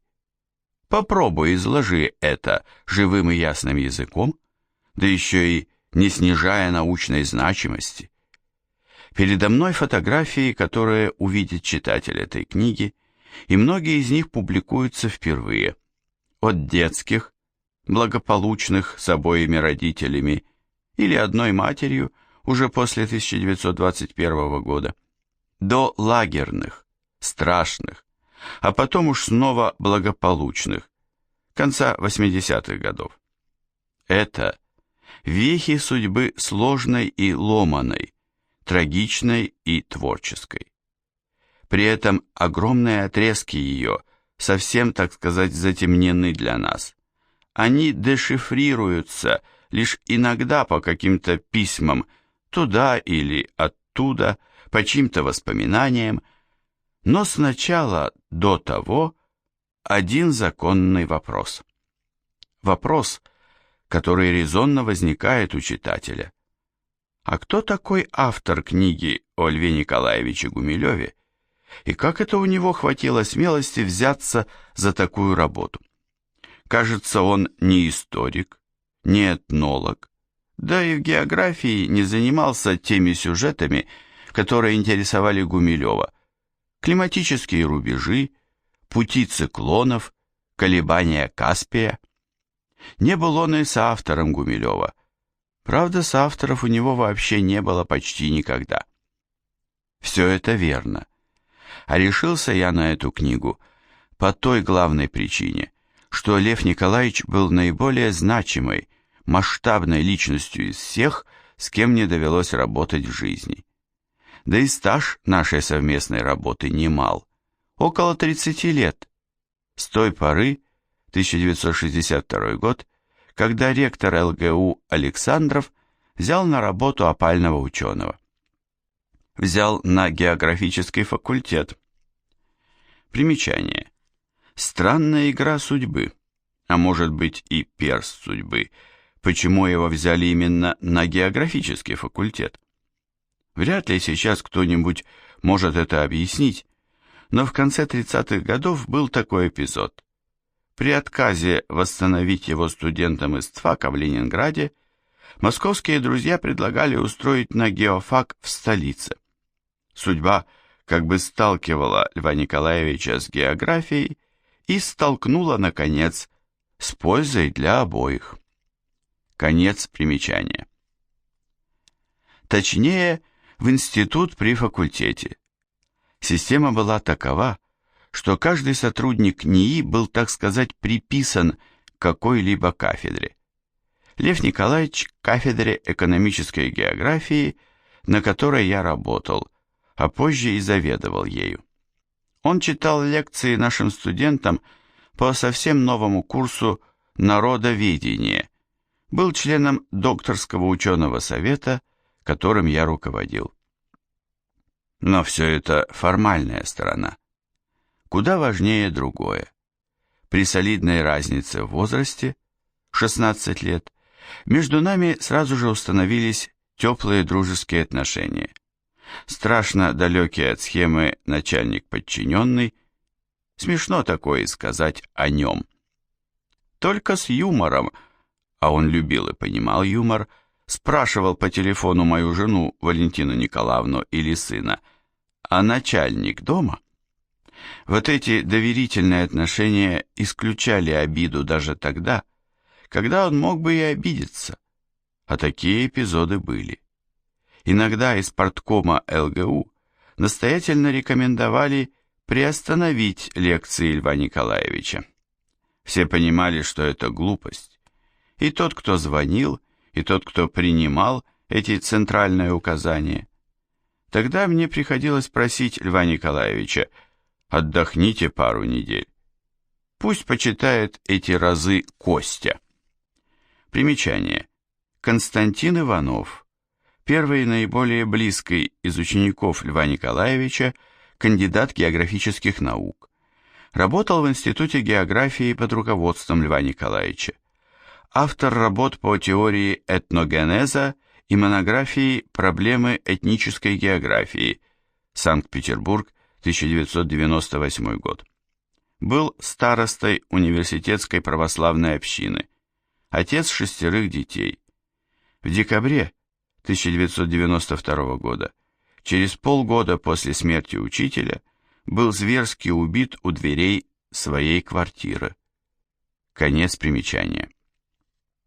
Л.Н. все понимал, даже не дулся на меня при встречах, а через 3-4 недели все забывалось и наверху, а Л.Н. вновь появлялся перед студентами.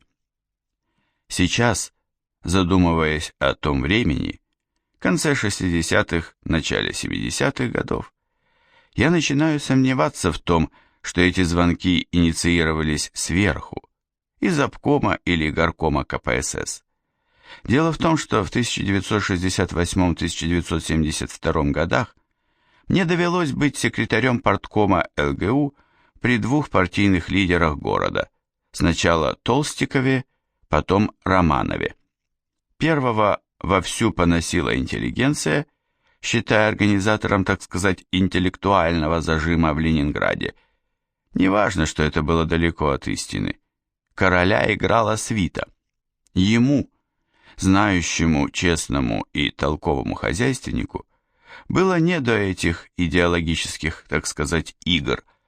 Зато второй был реальным зажимщиком, своенравным и капризным диктатором. Ни тот, ни другой ни разу не спускали в университет никаких указаний по Гумилеву. Полагаю, что они просто не знали такой фамилии. Значит, имела место перестраховка у кого-то из университетских парткомовцев. Правда, был у меня по поводу ЛН контакт с другой инстанцией, к счастью, одноразовый. В конце 70-х годов в моем кабинете появился очень скромный, внешне неприметный человек, представившийся из КГБ. Он завел разговор о лекциях ЛН. Хорошо ли, что он их читает? И все это без нажима, очень спокойно, как бы раздумчиво. В такие моменты иногда срабатывает интуиция. Сам собой находится удачный ответ. Я спросил гостя, слушает ли он, так сказать, вражеские голоса.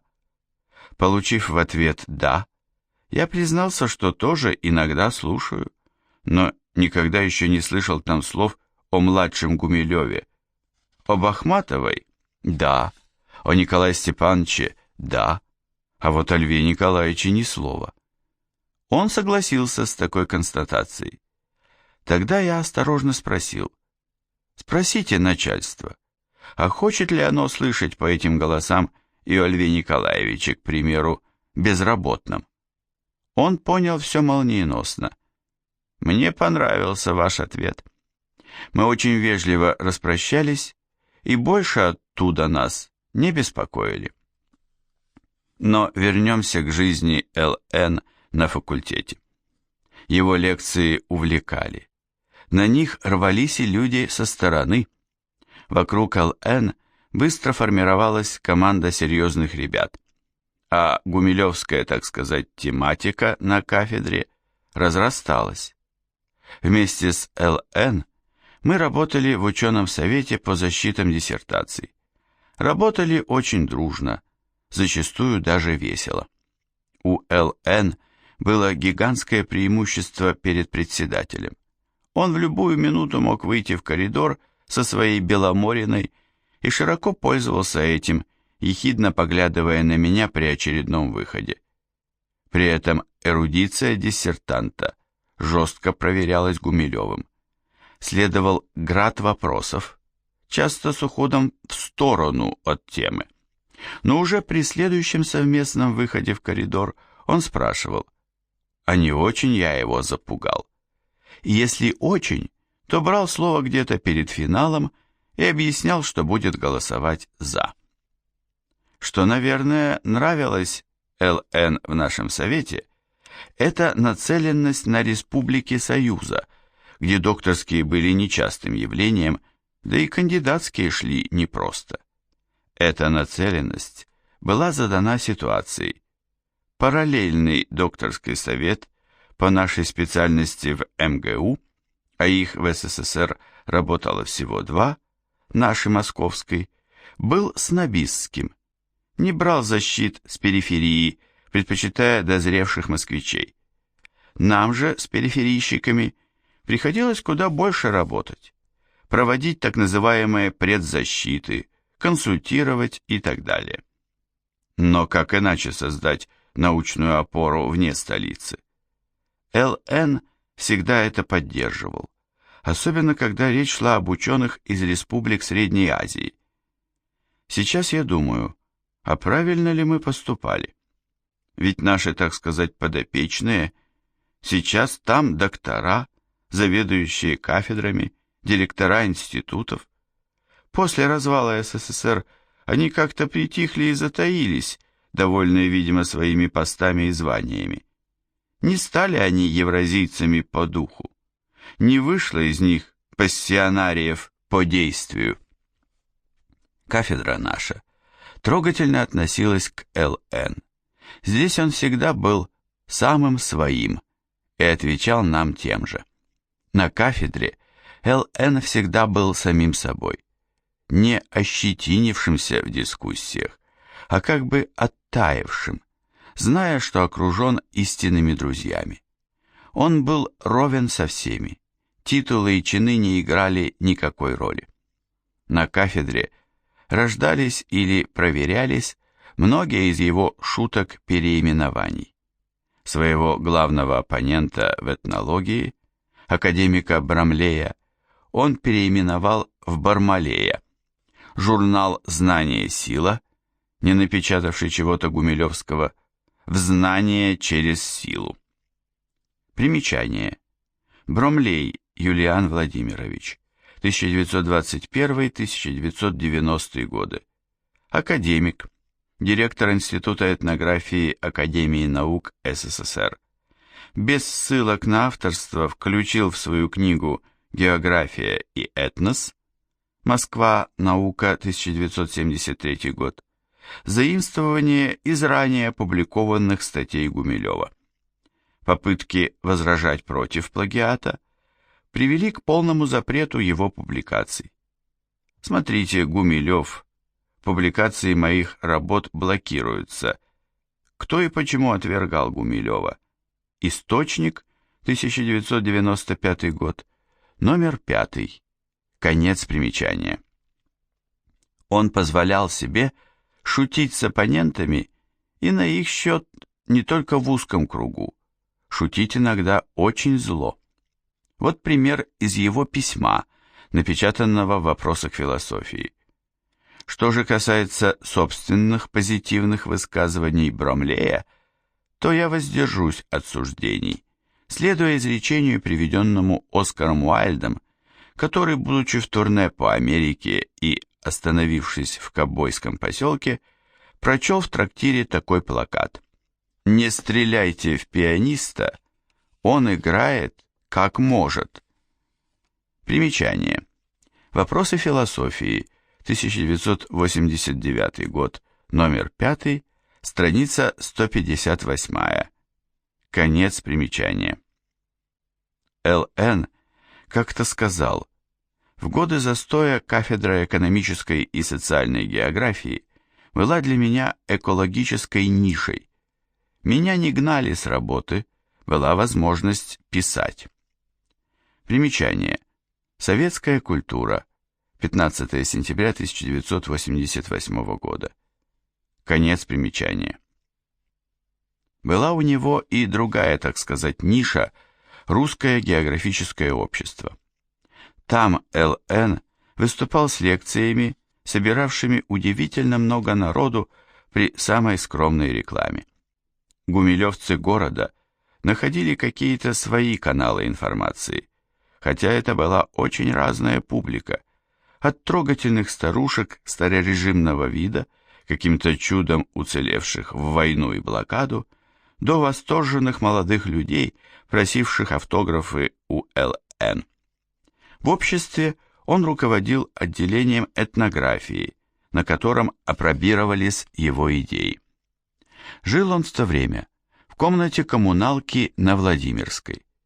Когда мы с женой первый раз шли к нему в гости в коммуналку, нас ужаснула уже лестница. Старинный, казалось, никогда не ремонтировавшийся дом, темная-темная лестница, и на площадке валялся пьяный. Застойный запах говорил, что это норма, а не эпизод. Дом-то буквально соседствовал со станцией метро Владимирская, да еще и, так сказать, полудиким рынком рядом, со всеми вытекающими в прямом и переносном смысле последствиями. После этой смрадной лестницы вы попадали в маленький, но такой уютный оазис, комнату-кабинет, она же столовая, она же спальня.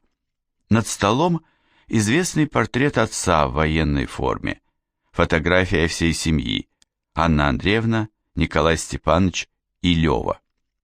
Умели хозяева в этих стесненных условиях создать уют, тепло, обстановку, бесконечно далекую от страшной, так сказать, оболочки.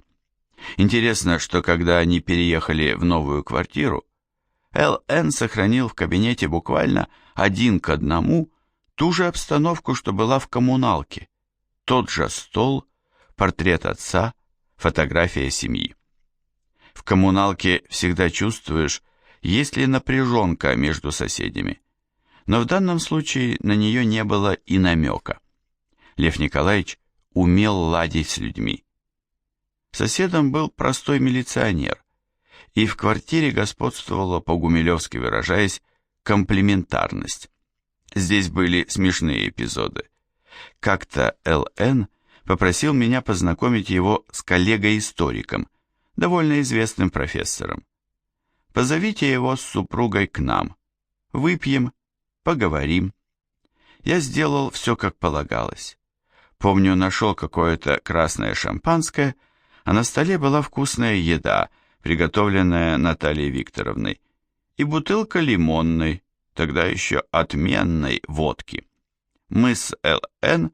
как-то незаметно опустошили ее за разговором, что называется. А гость ограничился каплей шампанского, несмотря на все наши уговоры и явную комплиментарность лимонной с закуской на столе. На следующий день мы с Л.Н. встретились на факультете, и он с некоторым укором и непередаваемо милой картавостью молвил: «Ну, Сергей Борисович, ну какой же это профессор, который о науке не говорит и водки не пьет?» Университет и географическое общество помогали Л.Н. в трудные годы. А какие годы были для него нетрудными? Были, конечно, и, что называется, просветы, когда выходила какая-то из книг Л.Н., но чаще речь шла о том, как пробить хотя бы статью. Они выходили преимущественно в Вестнике ЛГУ или Известиях ВГО. В этом легко убедиться, посмотрев библиографию его трудов. 1964 год, 2 статьи из 3 напечатаны в Вестнике ЛГУ. 1965 год, 3 из 7 опубликованных в Обществе или в ЛГУ. Примечание. Лев Николаевич Гумилев. Библиографический указатель. Казань. 1990 год. Конец примечания. Сейчас подобная статистика может показаться мелочью, но в 1964 году это был единственный и регулярный, так сказать, выход трудов Л.Н. на Запад. В ту пору главным редактором очень необычного журнала, издававшегося в США, Soviet Geography, был Теодор Шабад.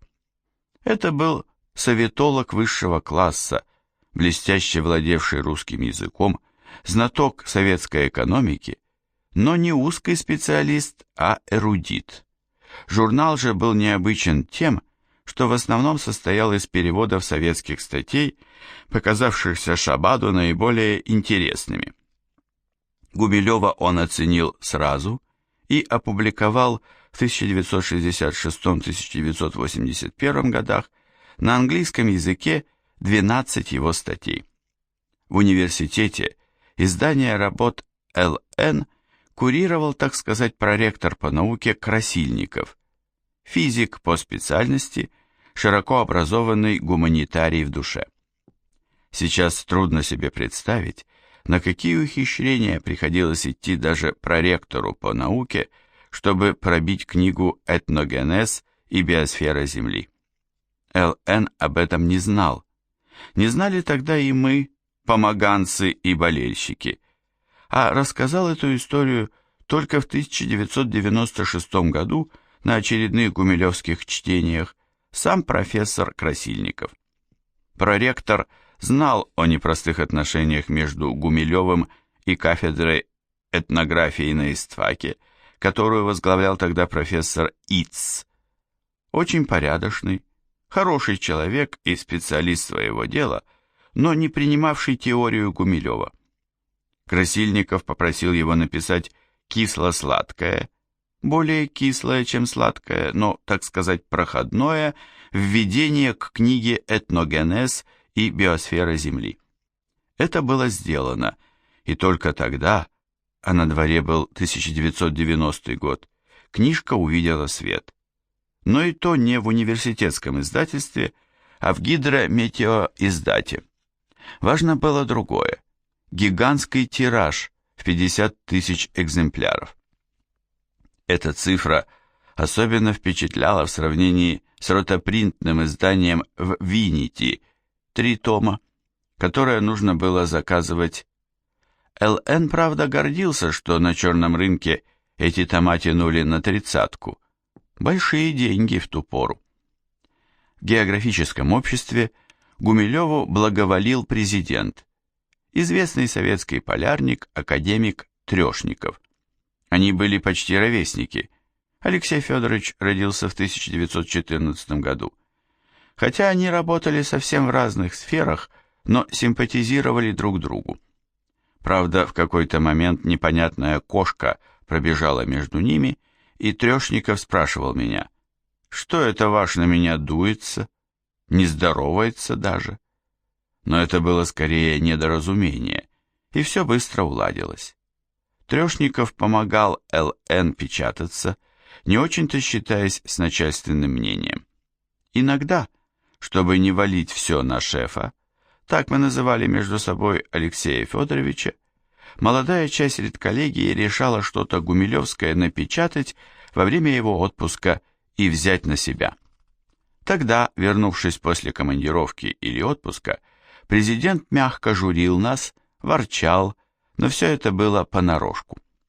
В пору зажимов с книгами и со статьями отдушиной для ЛН были публичные лекции. Через 5 лет после его смерти председатель Санкт-Петербургского знания вспоминал: массовую аудиторию могут собрать только звезды первой величины. Такие примеры есть и в нашей практике. Когда Гумилев у нас читал, зал на 750 мест наполнялся, и в проходах стояли. Примечание. Санкт-Петербургские ведомости.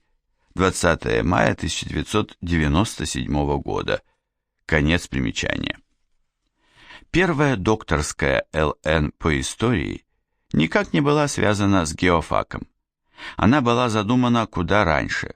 Оставалось ее, что называется, оформить, и это прошло без больших проблем. Со второй защитой, по географии в 1973 году, было куда сложнее. У нас на совете она прошла легко, а вот в ВАКе начались трудности.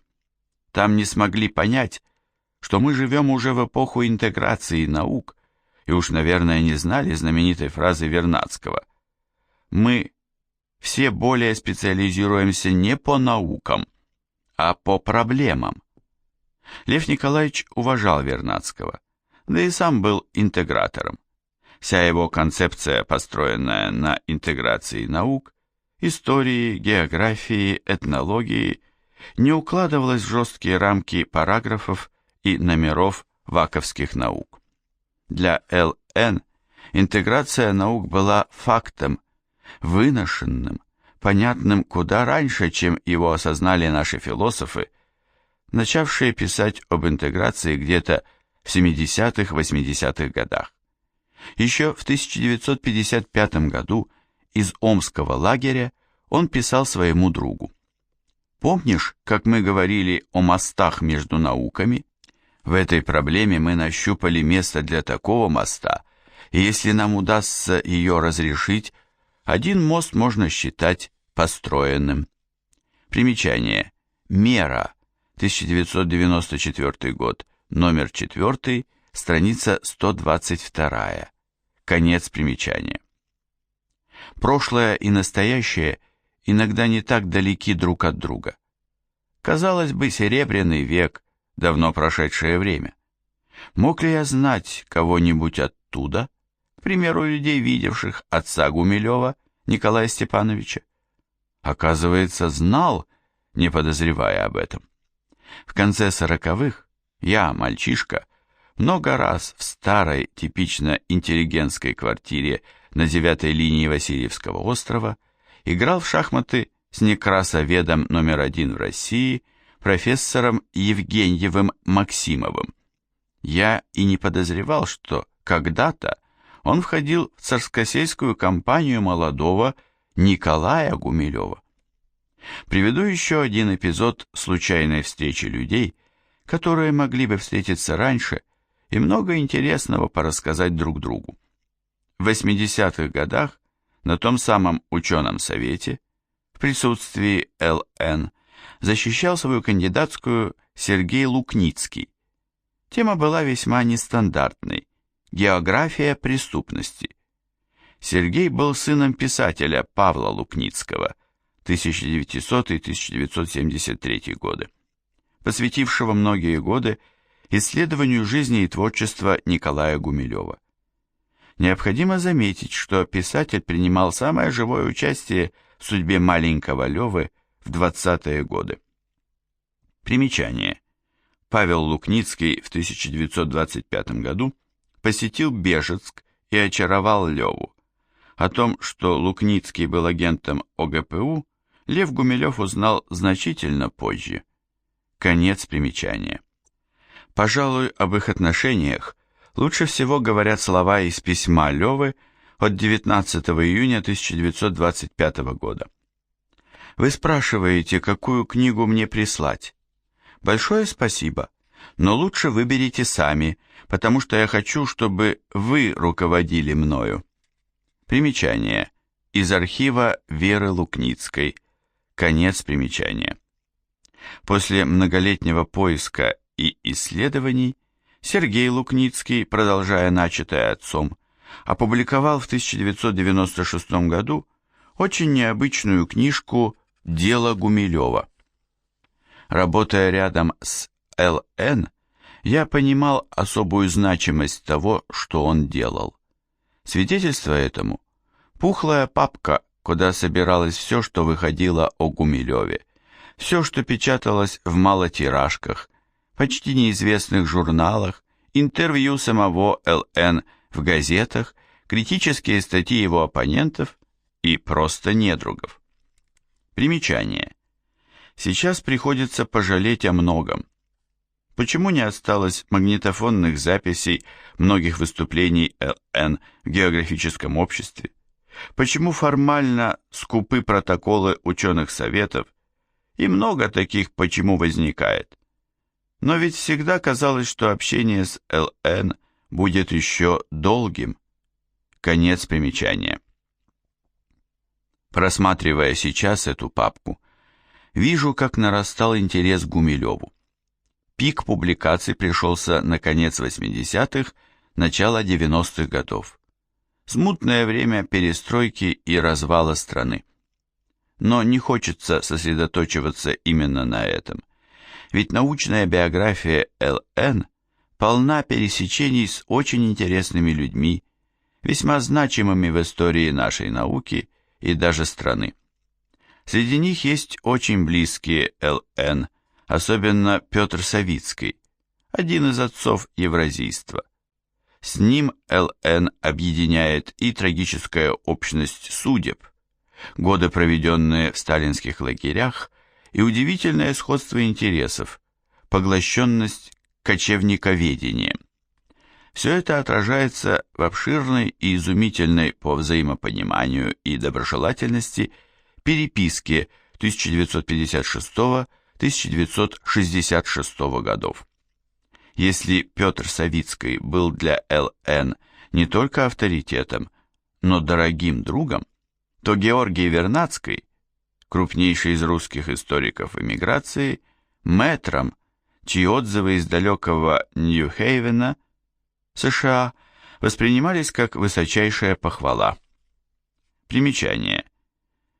Георгий Вернадский, 1887-1973 годы, сын Владимира Ивановича Вернадского, работал сначала в Праге, а с 1927 года до конца жизни был профессором Ельского университета, одного из самых престижных в США.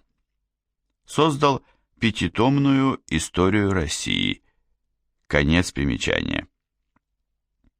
У этих ученых были общие с Л.Н. герои в истории, фигуры, над разгадкой которых бились и ученый в Праге, и мэтр в Нью-Хейвене, и наш герой в коммуналке на Московском проспекте. Это такие разные, но одинаково выдающиеся фигуры, которые были судьбоносны для России на заре ее становления. Александр Невский и Чингисхан. Так как же писать о Л.Н.? В очень откровенной статье «Биография научной теории» или «Автонекролог» Л.Н. писал: «Личная биография автора никак не отражает его интеллектуальной жизни, а тайну мастерства может раскрыть только сам автор, но тогда это будет уже не автобиография, а автонекролог, очерк создания и развития научной идеи». Примечание. Знамя, 1988 год, номер 4, страница 202. Конец примечания. С первой частью высказывания вряд ли можно согласиться, поскольку биография Л.Н. отражает его интеллектуальную жизнь. Еще как отражает. Поэтому мы избрали биографическую структуру книги, пытаясь вплести туда и путь развития идей. Это отнюдь не самый выигрышный путь. Наоборот, очень трудный, но применительно к Л.Н., мне кажется, единственно возможный. Наконец, еще один аргумент в пользу работы над книгой. Дело в том, что я заразился у Л.Н. интересом к евразийству, важнейшей и актуальнейшей геополитической концепции для России. В гумилевском обращении к евразийству все понятно и логично, но есть нечто загадочное и даже мистическое в том, что первые его слова об евразийстве прозвучали лишь на рубеже 80-х-90-х годов. Почему? Было ли это чем-то сокровенным, долго хранимым про себя и оглашенным только перед катастрофой распада страны? Скажу вам по секрету, что если Россия будет спасена, то только через евразийство. Эта фраза Л.Н. прозвучала совсем незадолго до его смерти в 1992 году. Фраза «Завещание нам». Выполняя этот завет Гумилева, я собрал все, что прямо или косвенно относится к евразийству в его творчестве, в книгу «Ритмы Евразии», которая вышла в 1993 году с моим предисловием. Увы, сам Л.Н. уже не смог ее увидеть. Приведу еще одно высказывание Л.Н., которое тоже можно считать завещанием, в подходах к истории, к ее анализу, которому мы постараемся следовать, и воинствующие нигилисты, видевшие в России лишь нацию рабов, и ослепленные мифами славянофилы, говорящие о нации-избраннице, народе-богоносце, были, наверное, одинаково далеки от истины. Главная проблема лежит в иной плоскости. Прежде чем ставить вопрос о холопстве или величии, нужно спросить себя и читателя, что есть сам народ, где корень отношения человека к тому, что он называет историческим прошлым своего народа. Примечание. Гумилев. Бремя таланта. Введение к романам Балашова. Смотрите, Гумилев, чтобы свеча не погасла. Сборник эссе, интервью, стихотворений, переводов. Москва. Айрис Пресс, 2002 год. Конец примечания. Тревожным было лето 92-го. Тревожным для всех. Распад страны, шок первых реформ, какая-то зыбкость и неуверенность в новой российской жизни. А в Ленинграде в эти летние дни тяжело заболел Лев Гумилев. В мае еще казалось, что все обойдется. Когда я был у него в академической больнице в День Победы, святой для него, он, хоть и ослабевший, настрадавшийся, все же вышел со мной на балкон выкурить любимую Беломорину.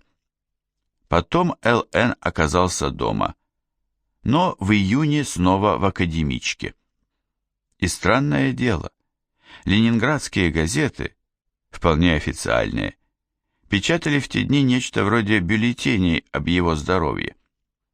10 июня. Операция длилась около 2 часов, ночь прошла спокойно. Однако в сознание Гумилев все еще не приходит. 11 июня.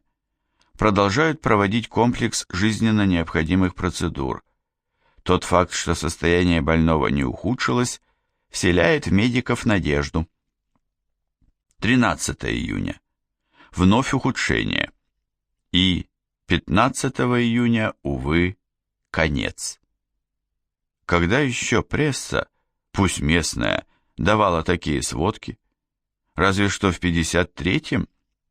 Видимо, действовал небывалый нажим снизу. Звонки, вопросы, просьбы. Но и это было как-то неожиданно для знавших Льва Гумилева. Неожиданно хотя бы потому, что у людей в ту пору стало много совсем других забот, чисто бытовых, ведь именно тогда возникло слово «выжить». Не могли же только слушатели его лекций по телевидению создать такой настрой прессы. Да, Гумилев был известен, но думалось, что это широкая известность в узком кругу.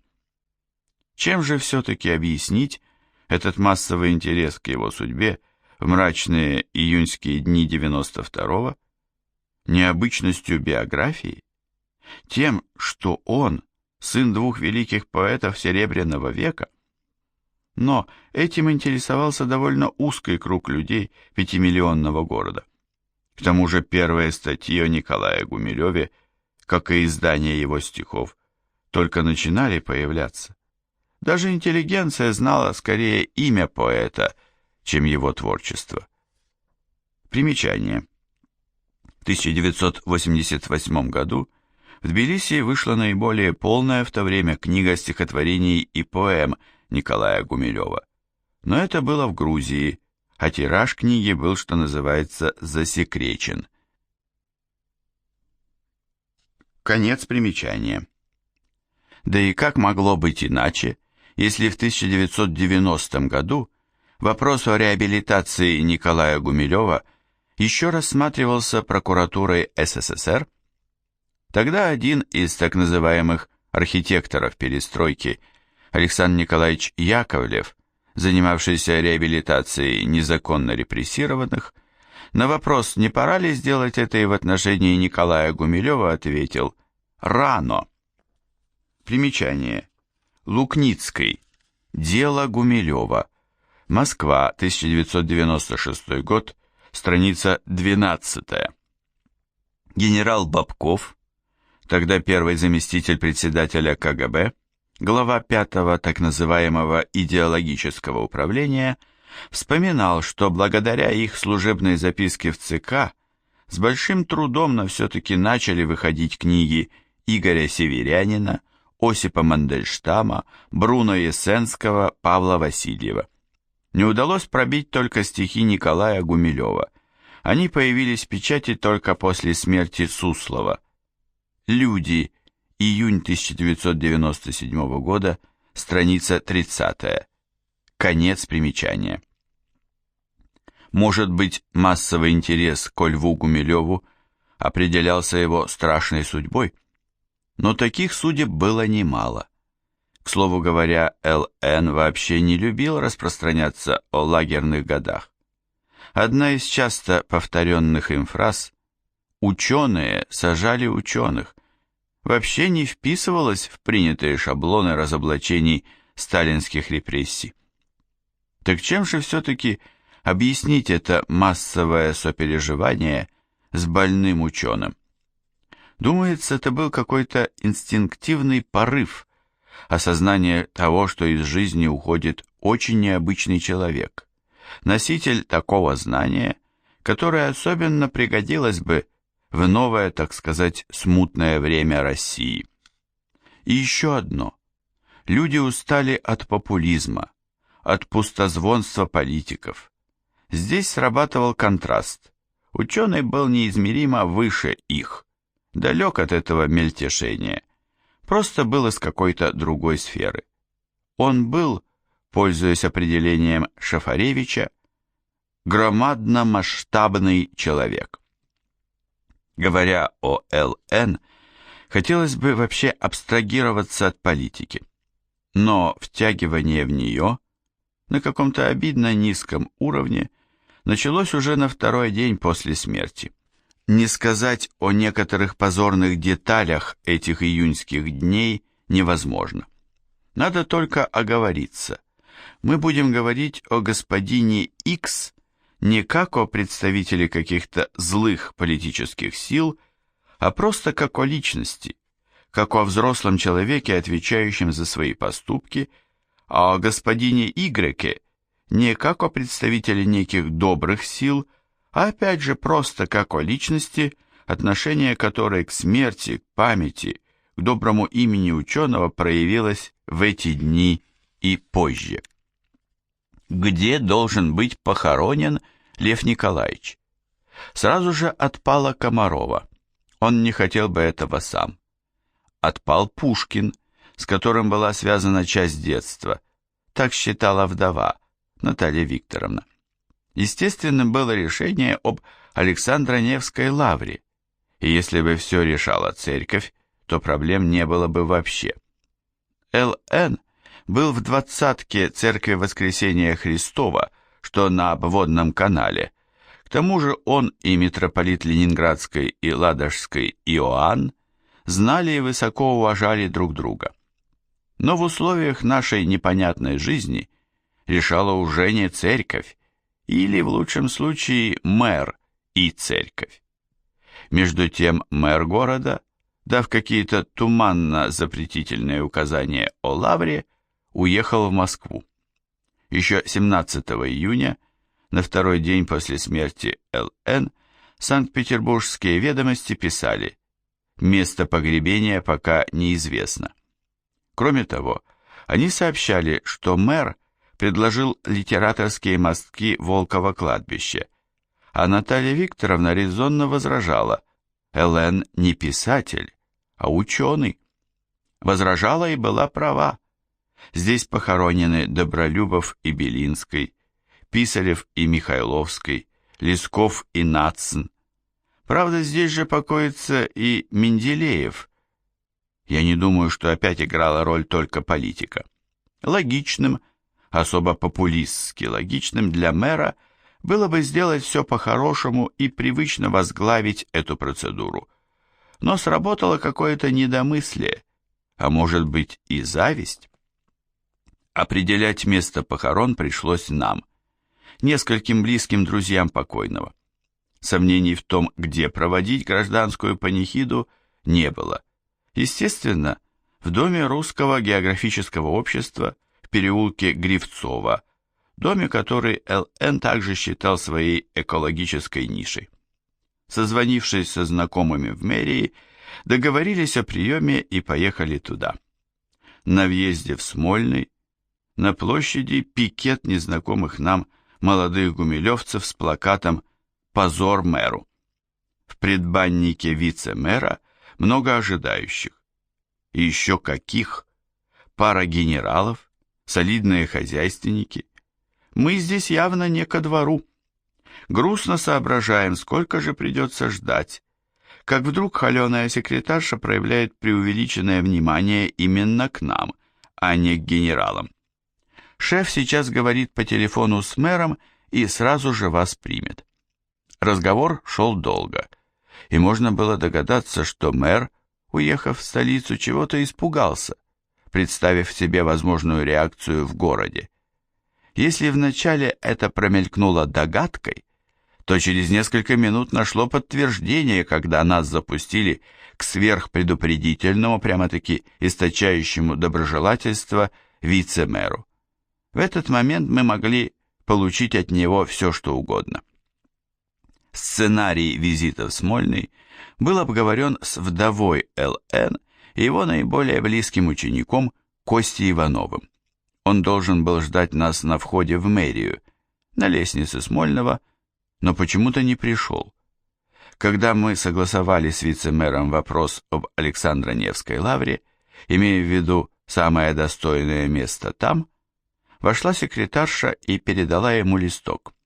Это было заявление Натальи Викторовны, что она согласна на место в той части кладбища, которая ближе к Неве и отделена от основного Лаврской стеной, то есть на Никольском кладбище.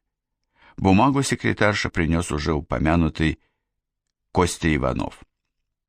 Итак, все получилось, и, может быть, вышло к лучшему. Место у церкви оказалось тихим, хорошим, а покоились рядом достойнейшие люди. Историк и искусствовед барон Врангель и академик Ломанский, адмирал Бутаков и скульптор Микешин, друг и соученик Пушкина Модест Корф и знаменитый издатель Суворин. Но еще более важным и символичным стало то, что могила Льва Николаевича оказалась совсем недалеко от раки святого Александра Невского, одного из главных его героев.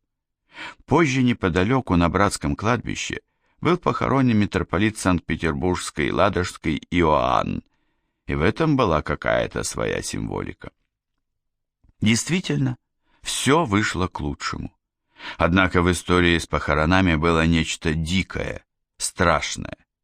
Только потом, через пару лет, я понял, что все это, унизительная борьба за место на кладбище, уже было. И было после смерти Анны Ахматовой. Ардов вспоминал. Мы говорили, что могила Ахматовой будет предметом поклонения тысяч людей и так далее, а нам ответили, что кладбище в Комарове перспективное и должно развиваться в запланированном направлении, а посему на центральной аллее никого хоронить нельзя. В конце концов, все решилось в самый день похорон.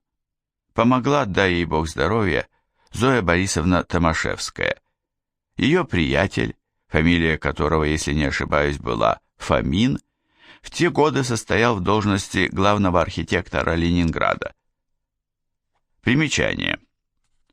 Автор не ошибался насчет фамилии, но несколько пренебрежительное слово «состоял» напрасно отнесено к Игорю Ивановичу Фомину, интеллигентнейшему человеку, высокопрофессионально проявившему себя на этом нелегком в ту пору посту. Кстати, он был потомственным архитектором, сыном академика архитектуры Фомина. Конец примечания. Он-то и приказал местным деятелям прекратить сопротивление. Примечание. Ардов. Легендарная Ордынка. Новый мир. 1994 год. Номер 5. Страница 143. Конец примечания. Еще вспоминается из того времени, 1991-1992 годов, одна история, тоже тяжелая. На одной из телепередач популярного тогда Невзорова Л.Н. согласился причислить себя к нашим. Слово «наши», думается, Л.Н. понимал гораздо шире, чем какое-то политическое течение, группа, блок. Для него нашими были все, выступавшие за единую страну против дальнейшего ее распада. Примечание. «Объединиться, чтобы не исчезнуть» называлось одно из последних его интервью. Конец примечания. При этом была абсолютно неважна для него их национальность или прописка. Тысячи людей различных национальностей пришли в церковь в воскресенье, где шло отпевание, заполнили Никольское кладбище. Но сколько раз это, так сказать, приобщение к нашим было помянуто Гумилеву в последние месяцы его жизни. Но вот что любопытно. Невзоровские наши позвонили мне перед гражданской панихидой и спросили, желательно ли их присутствие в географическом обществе. Оно было просто необходимо, поскольку мы боялись, что придется ограничить поток людей. Они пришли на кладбище с красными повязками и обеспечили там порядок, за что мы были благодарны. Ни одна другая общественная организация своей помощи не предложила, хотя мы приняли бы тогда любую помощь. Политика настигала Льва Николаевича даже, так сказать, в нормальные годы, не говоря о проведенных вне Ленинграда. Хотя сам он говорил, я политикой не занимаюсь, сказать ничего о ней не могу, кроме одного. Желательно, чтобы политики знали историю, пусть в небольшом, но достаточном объеме, не в специальном, а в общем.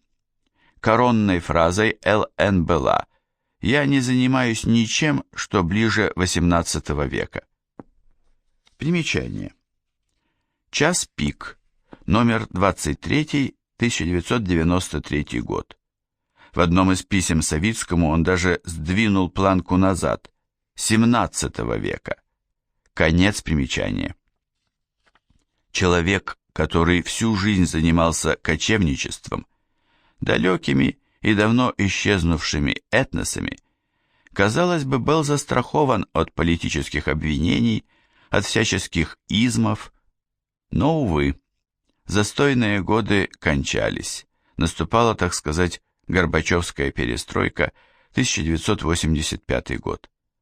Со страниц коммуниста его заклеймил будущий демократ Юрий Афанасьев, приписавший Гумилеву антиисторический биолого-энергетический подход к прошлому.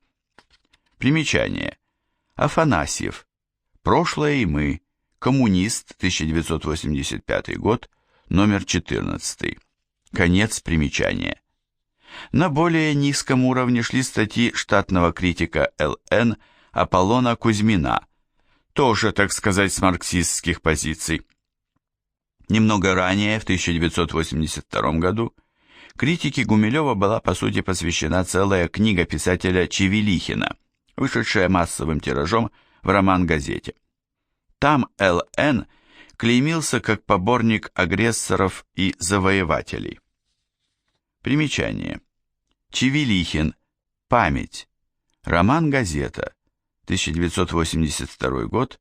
Номера 16-17. Конец примечания. Все это уже было.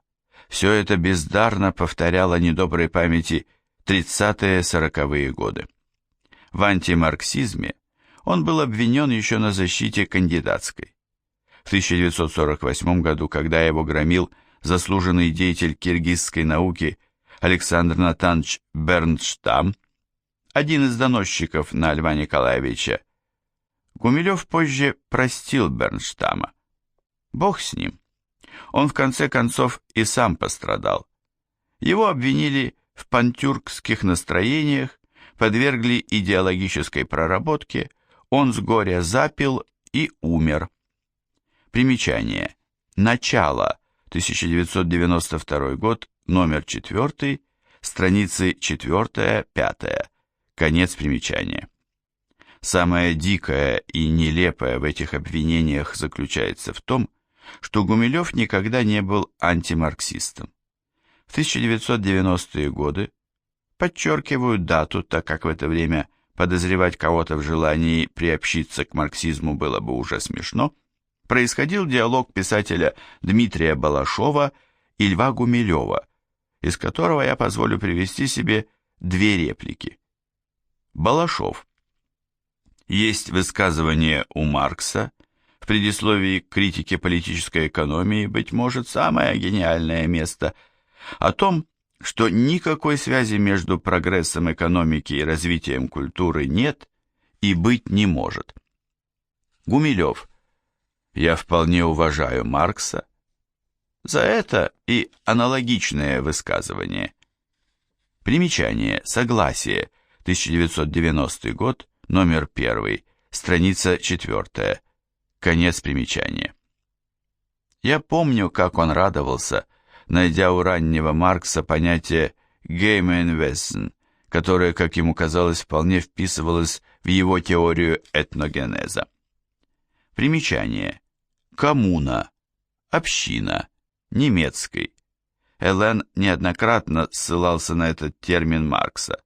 Например, в «Черной легенде» он писал: «Этносы, по Марксу Gemeinwesen, в отличие от общества Gesellschaft, природные коллективы, адаптированные в своих вмещающих ландшафтах».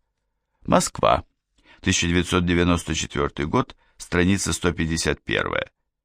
Здесь, конечно, натяжка, состоящая в идентификации упомянутого немецкого термина с понятием «этнос». Но если очень хочется найти известного союзника в науке, то можно. Конец примечания.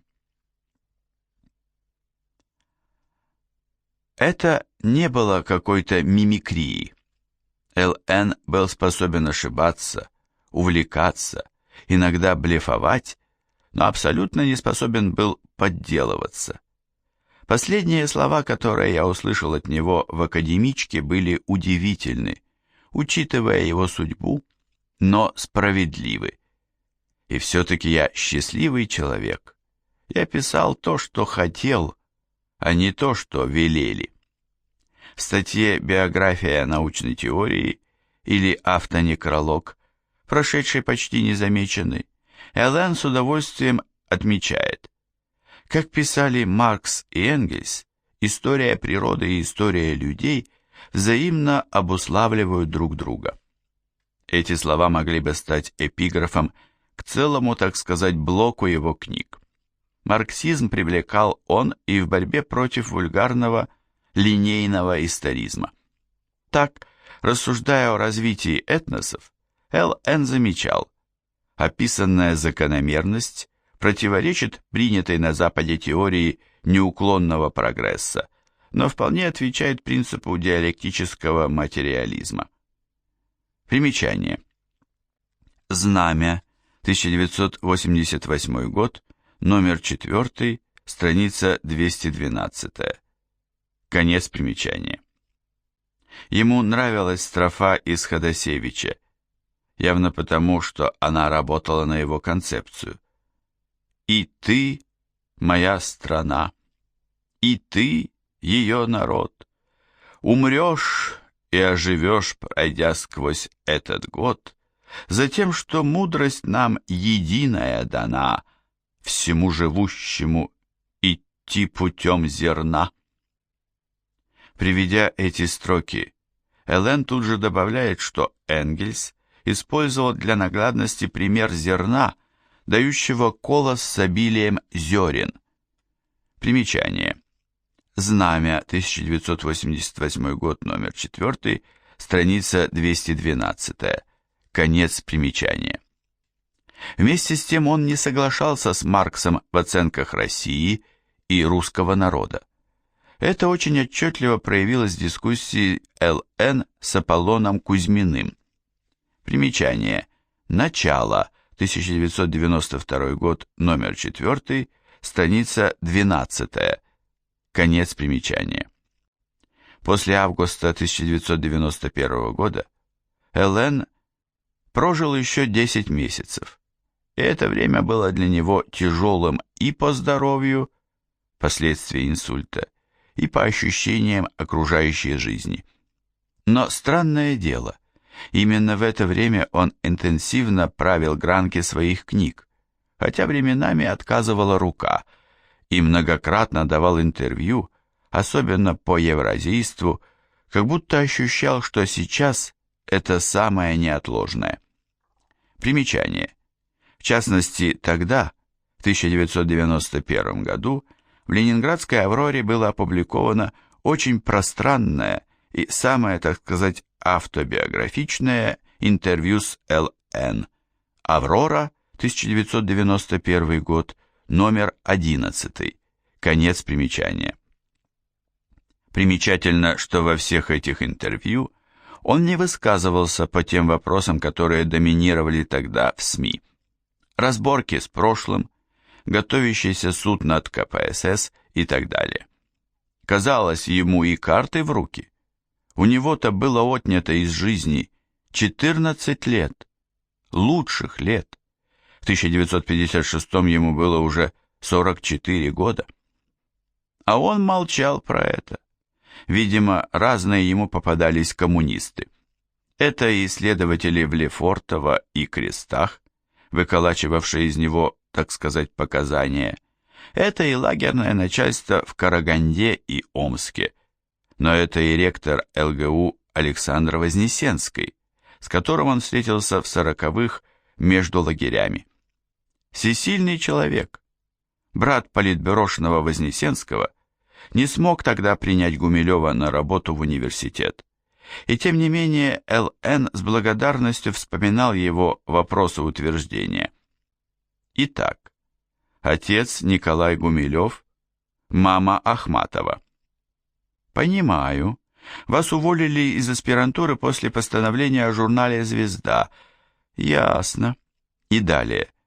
Работу в университете я вам предложить не смогу, а вот диссертацию, прошу, передайте на совет историкам. И смело защищайтесь. В час добрый, молодой человек. Примечание. «Аврора», 1991 год, номер 11, страница 27. Конец примечания. В ту пору разрешение на защиту Это было очень много для Л.Н., для самоутверждения его, для оформления, так сказать, выхода в науку, в которую он давно вошел по сути.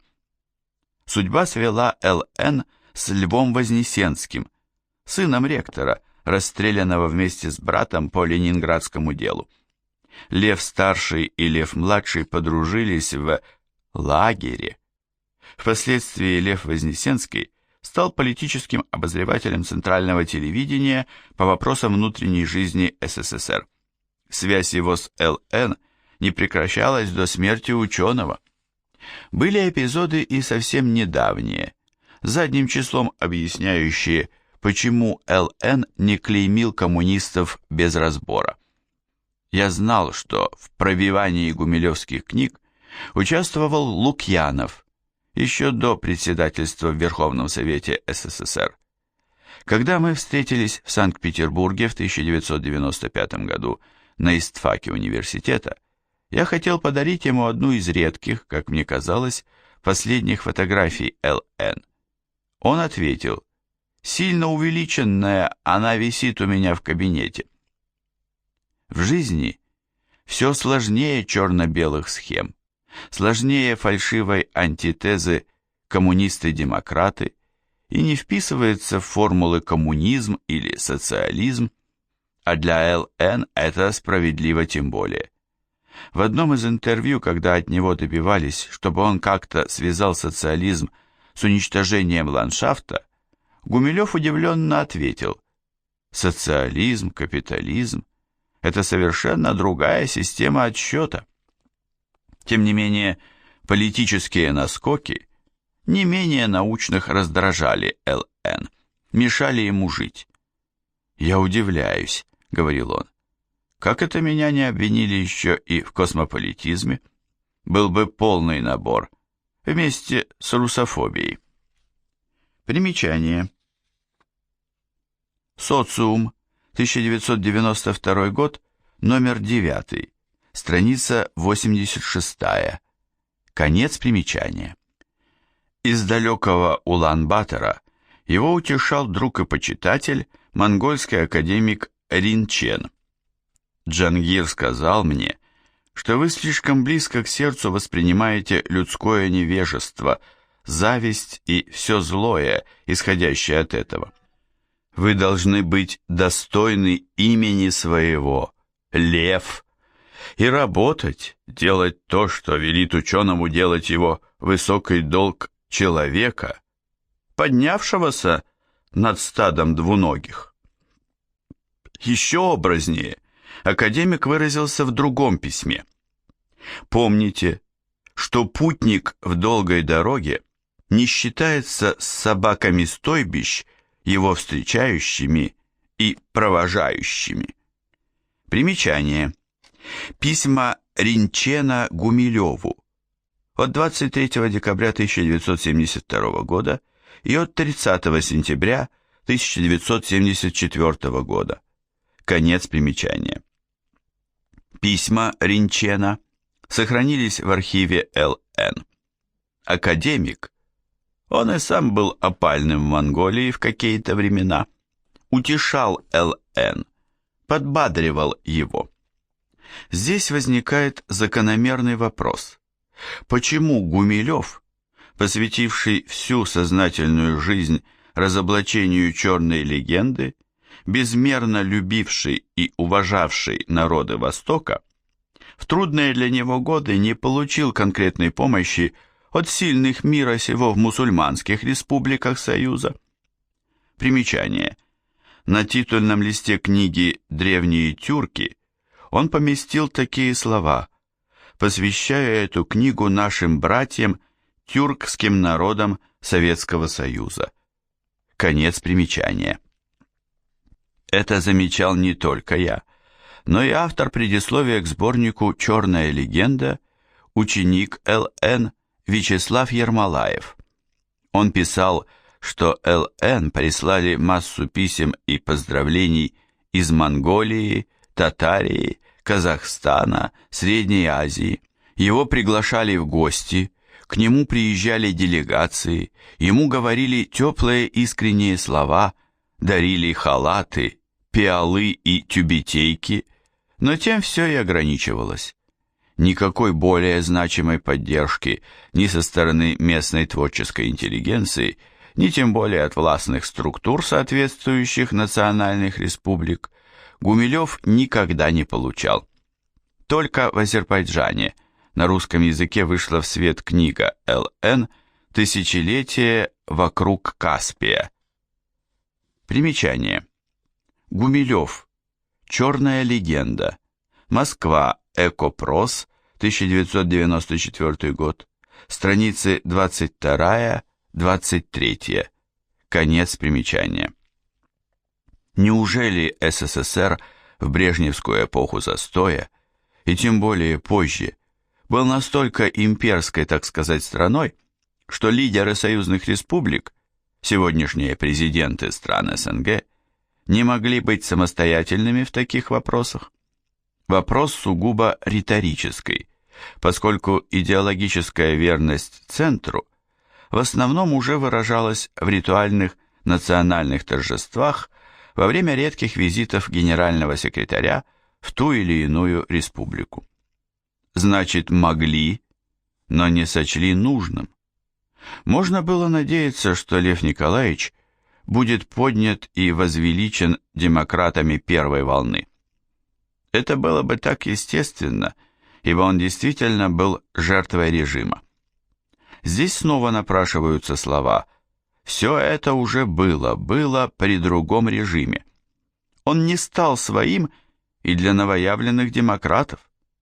Более того, уже через несколько месяцев после его смерти в «Свободной мысли» появилась злобная статья Александра Янова, бывшего автора «Молодого коммуниста», ставшего в 90-х годах ярым демократом. Примечание. Янов. Учение Льва Гумилева. «Свободная мысль», 1992 год, номер 17. Он автор ряда книг, написанных из прекрасного далека. Крайняя амбициозность автора проявляется и в заголовках книг «Русская идея», и в заголовках отдельных разделов «Как я не спас Россию» в книге «После Ельцина», Москва, 1995 год. Конец примечания. Друзья Л.Н. были счастливы, что он уже не увидел ее. Статья походила на те доносы, которые когда-то на него писали те самые ученые, которые сажали ученых, только как бы со знаком наоборот. Евразийство характеризовалось в ней как имперско-изоляционистская установка, которая должна была вести и привела к фашизму, а учение Л.Н. как идеальный фундамент российской коричневой идеологии. Итак, Гумилев не просто наш, он еще и идеолог красно-коричневых. Это он, прошедший 14 лет в тюрьмах и лагерях? Нонсенс. Но, в конце концов, Янов это еще не какая-то политическая сила, поскольку можно предположить, что тут играла роль просто зависть и патологическая ненависть псевдоученого к большому ученому по принципу «его читают, а меня нет». Обидно. В правильности этой догадки убеждает книга Янова «После Ельцина», 1995 год, в которой Л.Н. посвящена уже целая глава. Там уничтожается не только евразийство, но и теория этногенеза. Делается все это в гнуснейшей манере. Как поворачивается язык обозвать Л.Н. катакомбным ученым, намекая на отрыв от западной науки, отрыв, который, надо заметить, он успешно возмещал в послелагерные годы. Вот еще пример яновской критики. Раздел «Этногенез» доктора Гумилева предваряется фотоколлажем, где со Львом Николаевичем соседствуют Сергей Кургинян и Александр Дугин. Нет сомнения, что оба они знают, кто такой Гумилев. Но, думается, сам Л.Н. понятия не имел об обоих. По-видимому, так называемая Яновская линия не является случайной. Евразийство обрекло Гумилева на травлю после смерти. В интервью 1992 года, последнего в его жизни года, Л.Н. сказал пророческую фразу: «Час их, евразийцев, только сейчас пришел». Примечание. Начало, 1992 год, номер 4, страница 14. Конец примечания. В эмигрантской русской мысли было опубликовано несколько статей некоего Сендерова со старой и абсолютно фальшивой линией о родстве евразийства и большевизма и с изобретением нового, но совсем уж нелепого термина «евразобольшевизм». Примечание. Русская мысль. 7-13 сентября 1995 года. Евразия в наступлении. 25-31 января 1996 года. Перечитывая Зюганова. Конец примечания. Надо дойти до полного безумия, чтобы объявить предтечами евробольшевизма Данилевского или князя Трубецкого, ярого ненавистника большевизма по вполне понятным и логичным мотивам. Но в русской мысли дошли, цитировать противно. Публицистика Трубецкого – важная веха на пути сращения большевизма с национализмом. Зюганов – последний продукт разложения евразийства. Примечание. Русская мысль. 14-20 ноября 1996 года. Конец примечания. Все это выглядит более чем странно, учитывая, что та же русская мысль печатала теплые и дружеские воспоминания о евразийцах Зинаиды Шаховской, которая, в отличие от Янова или Сендерова, тесно общалась с ними в 20-30-е годы. Санкт-Петербург, 1995 год. Охоты за ведьмами вроде бы кончились. А нет. Проходит семинар «Неонацизм как интернациональное явление», и снова звучат слова-доносы на покойного. Исторически, как известно, мыслители типа Хаусхофера выступили на арену несколько раньше, чем наши евразийцы. Примечание. Карл Хаусхофер, 1869-1946 годы. Именовался у нас не иначе, как гитлеровский генерал, что было неверно, так как он стал генералом сразу после Первой мировой войны, и творец гитлеровской геополитики, что весьма спорно. Будучи евразийцем и выступая за союз Германии с СССР после полета Гесса в Шотландию, а Гесс был его учеником, Хаусхофер полностью потерял всякое политическое влияние. Нацисты терпели его только из-за его былой популярности. Более того, несколько недель он пробыл в концлагере Дахау. В 1946 году покончил жизнь самоубийством. Конец примечания. В какой степени было взаимовлияние?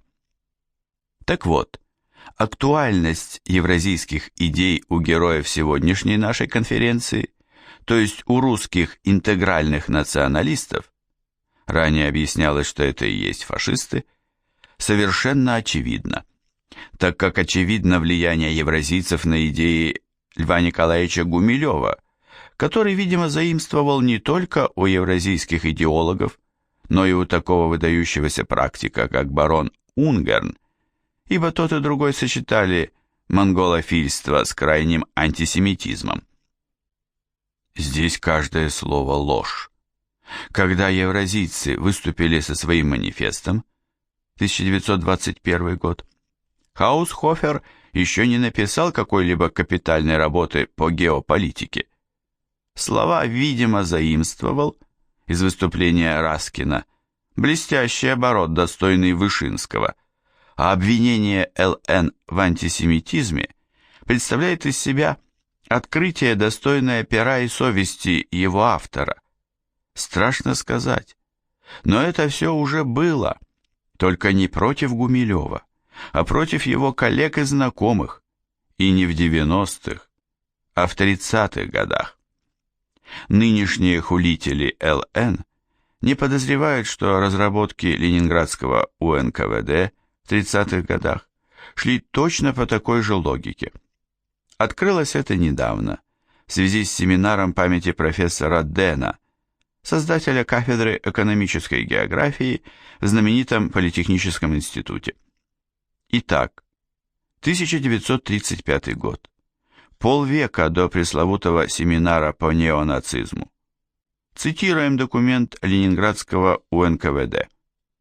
Ближайшим по направлению к фашистской целеустремленности и геттерианцам-геополитикам являются так называемые петрографы и школа, возглавляемая ленинградским профессором Дэном.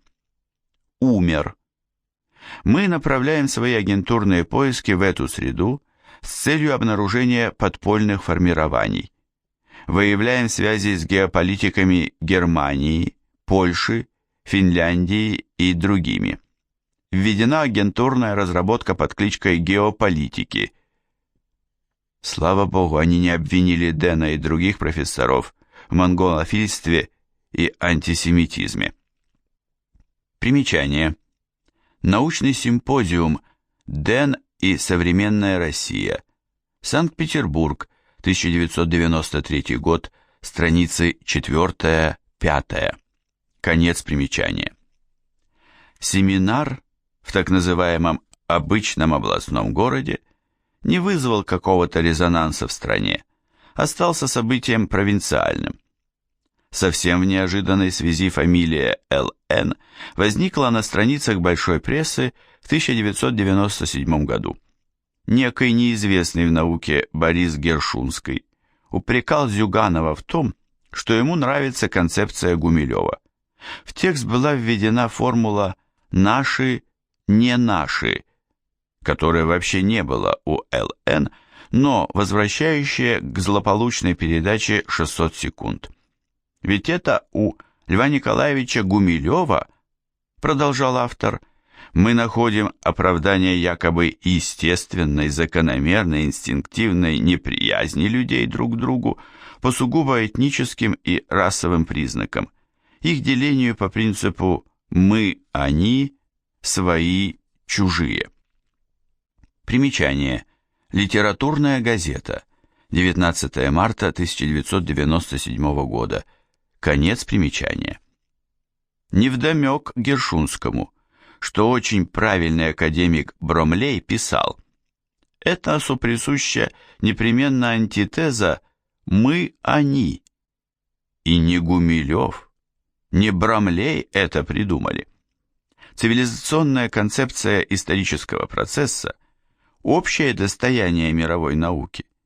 Ее создавали русский Данилевский и немец Шпенглер, англичанин Тойнби и русский Лев Гумилев, а в самые последние годы она четко сформулирована в нашумевшей статье «Столкновение цивилизаций» 1993 год профессора Гарвардского университета Сэмюэля Хантингтона и его одноименной капитальной книги 1996 год. Примечание. Хантингтон. The Clash of Civilization. Мюнхен-Виен. 1996. Конец примечания. Последний, на очень современном примере, поясняет соотношение «мы-они». Во время бури в пустыне, жестокого подавления Ирака силами Запада, был такой эпизод. Военные самолеты Саддама Хусейна, чтобы спасти их от бомбардировок, перебрасывались на аэродромы Ирана, того самого Ирана, с которым Ирак воевал все 80-е годы. В трудную минуту все это было забыто, сработал синдром родственных стран. Лев Гумилев, которого сейчас обвиняют чуть ли не в расизме, давно и однозначно ответил: спорить о том, какой от нас лучше, Все равно, как если бы нашлись физики, предпочитающие катионы анионам. Примечание. Гумилев. Черная легенда. Москва, 1994 год, страница 143. Конец примечания. Критик-злопыхатель из литературки явно не удосужился прочитать ни одной из книг Л.Н., ибо приведенная выше мысль присутствует в каждой из них. Более того, она суть концепции, она и рефрен в гумилевских книгах и статьях. Если кто-то, в последнем эпизоде Зюганов, хочет опираться на нечто конструктивное в теории межнациональных отношений, то на кого же, как не на Гумилева? Может быть, именно безграмотные нападки с разных сторон говорят о значимости сделанного им? Догумилевская советская этнография, официальная, академическая, была настолько стерильно чистой и надежно безошибочной, что и не могла вызвать споров. Это была наука, что называется, не о том. О своем методе и его происхождении Лев Гумилев рассказывал следующее. Описанный, знание языка, общение, экспедиции, способ изучения этнографии отнюдь не традиционен, но подсказан жизнью, точнее биографией автора, не имевшего многих возможностей, которые есть у научных сотрудников А.Н. Так и пришлось автору стать не научным работником, а ученым. Примечание. Знамя. 1988 год. Номер 4. Страница 204. Конец примечания. Я далек от того, чтобы канонизировать Гумилева, и присоединяюсь к очень верной оценке его трудов, сделанной Вадимом Кожиновым. Перед нами произведение человека, который был, если угодно, в равной мере и историком, и поэтом. Кстати сказать, несколько опубликованных в последние годы его стихотворений не уступают по своей художественной силе поэзии его прославленных родителей. И в трудах Гумилева первостепенную роль играет домысел и даже прямой вымысел. Это позволяет ему не только властно захватывать сознание читателей, но и нередко замечательно угадывать скрытое, подспудное движение истории.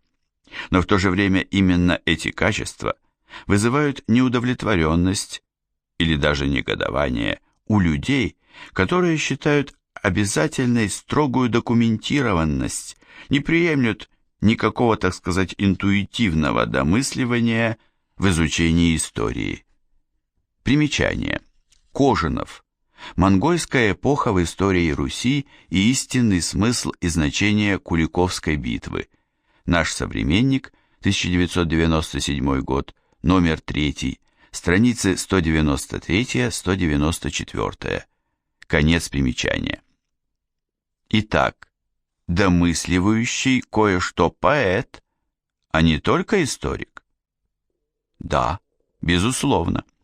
Ведь говорил же Николай Степанович Гумилев, что история не наука, это искусство, место ее среди муз. Примечание. Лукницкая, Николай Гумилев, Ленэздат, 1990 год, страница 151, конец примечания. Да и сам Л.Н. говорил, что такое история? Наука? Да, бесспорно. Искусство? Конечно, ибо древние греки среди 9 муз чтили Клио. Примечание. Гумилев. Поиски вымышленного царства. Москва, 1994 год, страница 346. Природу нужно трактовать научно, об истории нужно писать стихи, подтверждал и Освальд Шпенглер. Шпенглер «Закат Европы», том 1, Москва, 1993 год, страница 252. Конец примечания. К тому же домысливание имеет и свои плюсы, иногда немалые. Савицкий. первоклассный ученый, строгий критик и ценитель, сообщал Гумилеву в одном из писем 8 декабря 1956 года следующую любопытную подробность. «Эти дни хожу как во сне. Мне кажется, что я воочию вижу и великих тюркских ханов, и их дружинников, которых вы так красноречиво описываете, что живу в их среде». Соглашаясь со многими словами Вадима Кожаного, следует категорически отмести приклеенный к ЛН завистниками ярлык «историк-беллетрист». Если сравнить первые его книги «Хунну» и «Древние тюрки», написанные во второй половине 50-х годов, другое дело, когда они изданы, с последней книгой трилогии «Поиски вымышленного царства» 1970 или «Древней Русью» 1989 года, то можно подивиться титанической работе над собой, успешному пути от сухонаучных и высокоинформативных исследований к блестящим по форме, подлинно научно-популярным книгам, доступным каждому. Думаю, что благодаря ЛН аудитория читателей, любителей истории в нашей стране выросла на порядок. Стоит добавить, что Гумилева отличает поразительное глобальное видение истории. Шафаревич, а главное, и сама-то история для него – поле и база выхода на теорию этногенеза, на обоснование евразийства, его реанимацию и новое звучание в 80-х-90-х годах. Евразийство – бесспорный выход из науки в мировую политику. Именно в этом объяснение травли ЛН в прозападных кругах России и в так называемой русской эмигрантской прессе. Реанимируя евразийство, он вступил на минное поле геополитики. Геополитическая концепция, казалось бы, дремавшая в анабиозе, оказалась крайне опасной для врагов России даже через 70 с лишним лет. Когда-то евразийство зародилось как мыслительное движение на опасной грани философствования и политики. Сергей Аверинцев. Но предупреждение об так называемой «опасной грани» было тихим голоском слегка чудаковатого интеллектуала. Кто это расслышал? Кто мог воспринять всерьез? Другие слова, куда более резкие, были сказаны куда более сильным человеком на Западе и услышаны всеми, кому надо. Их сказал Збигнев Бжезинский, советолог номер 1 в США.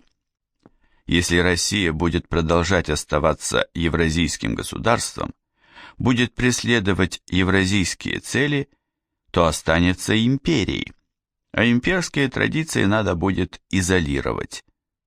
И не наблюдают, а действуют. Подход Льва Гумилева к этноразнообразию Евразии, к ее языковой и религиозной мозаичности мог бы стать ориентиром национальной политики в так называемые смутные годы суверенизации. Увы, нами руководили совсем другие люди, далекие от науки. Дело здесь не в конкретных ответах на вызовы времени, дело именно в подходе, в методологии ученого. Нам пришлось касаться пены, тех волн злобы, непонимания, клеветы, которые поднимались вокруг ЛН и при жизни, и после смерти. Эта пена косвенно свидетельствует об остроте проблем, поднятых им. Пена проходит и пройдет. Годы после смерти ЛН по большому счету были годами триумфа его идей. Обо всем этом будет рассказано в книге. Мне хотелось в этом несколько затянувшемся авторском слове поблагодарить 4 милых женщин, без помощи которых эта книга никогда не была бы написана. огромная благодарность Наталье Викторовне Гумилевой за неоценимую помощь, возможность работать с архивом Льва Николаевича, письма ободрения даже в нелегкие для нее дни. Людмиле Алексеевне Вербицкой, ректору СПбГУ, академику, за то, что она ценит память о большом ученом, а мне создала все условия для работы над книгой. Марине Георгиевне Козыревой, хранителю архива Льва Николаевича Гумилева, за помощь в подборе материалов, Вере Константиновне Лукницкой, вдове Павла Лукницкого, хранительнице ценнейшего архива Николая Гумилева. От редакции. Читая книгу Лаврова, нужно помнить, в какое время она была написана. В лихие 1990-е годы страну потрясли невероятные удары. Развал СССР, разгон Верховного Совета, войны в Чечне. В консорции Льва Гумилева потери были также ощутимы. Через полгода после смерти ученого был убит его ближайший ученик Константин Иванов, проводивший научные исследования в области этнологии. Следующее десятилетие для гумилевцев было не менее трагичным. В 2000-е годы, спустя несколько дней после выхода своей книги о Льве Гумилеве, скончался Лавров. На утро следующего дня был убит Дмитрий Сергеевич Балашов, русский писатель и друг Льва Гумилева. В 2002 году умер академик Панченко. В 2004 году ушла из жизни Гумилева. В 2006 году скоропостижно скончался на 42-м году жизни исследователь Мичурин, ученик Льва Гумилева. В 2009 году Ямщиков, друг ученого. Эти люди искренне полагали, что труды Льва Гумилева необходимы Родине, и всей силой своего таланта способствовали развитию его идей. Благодаря и им в том числе цвет времени изменился.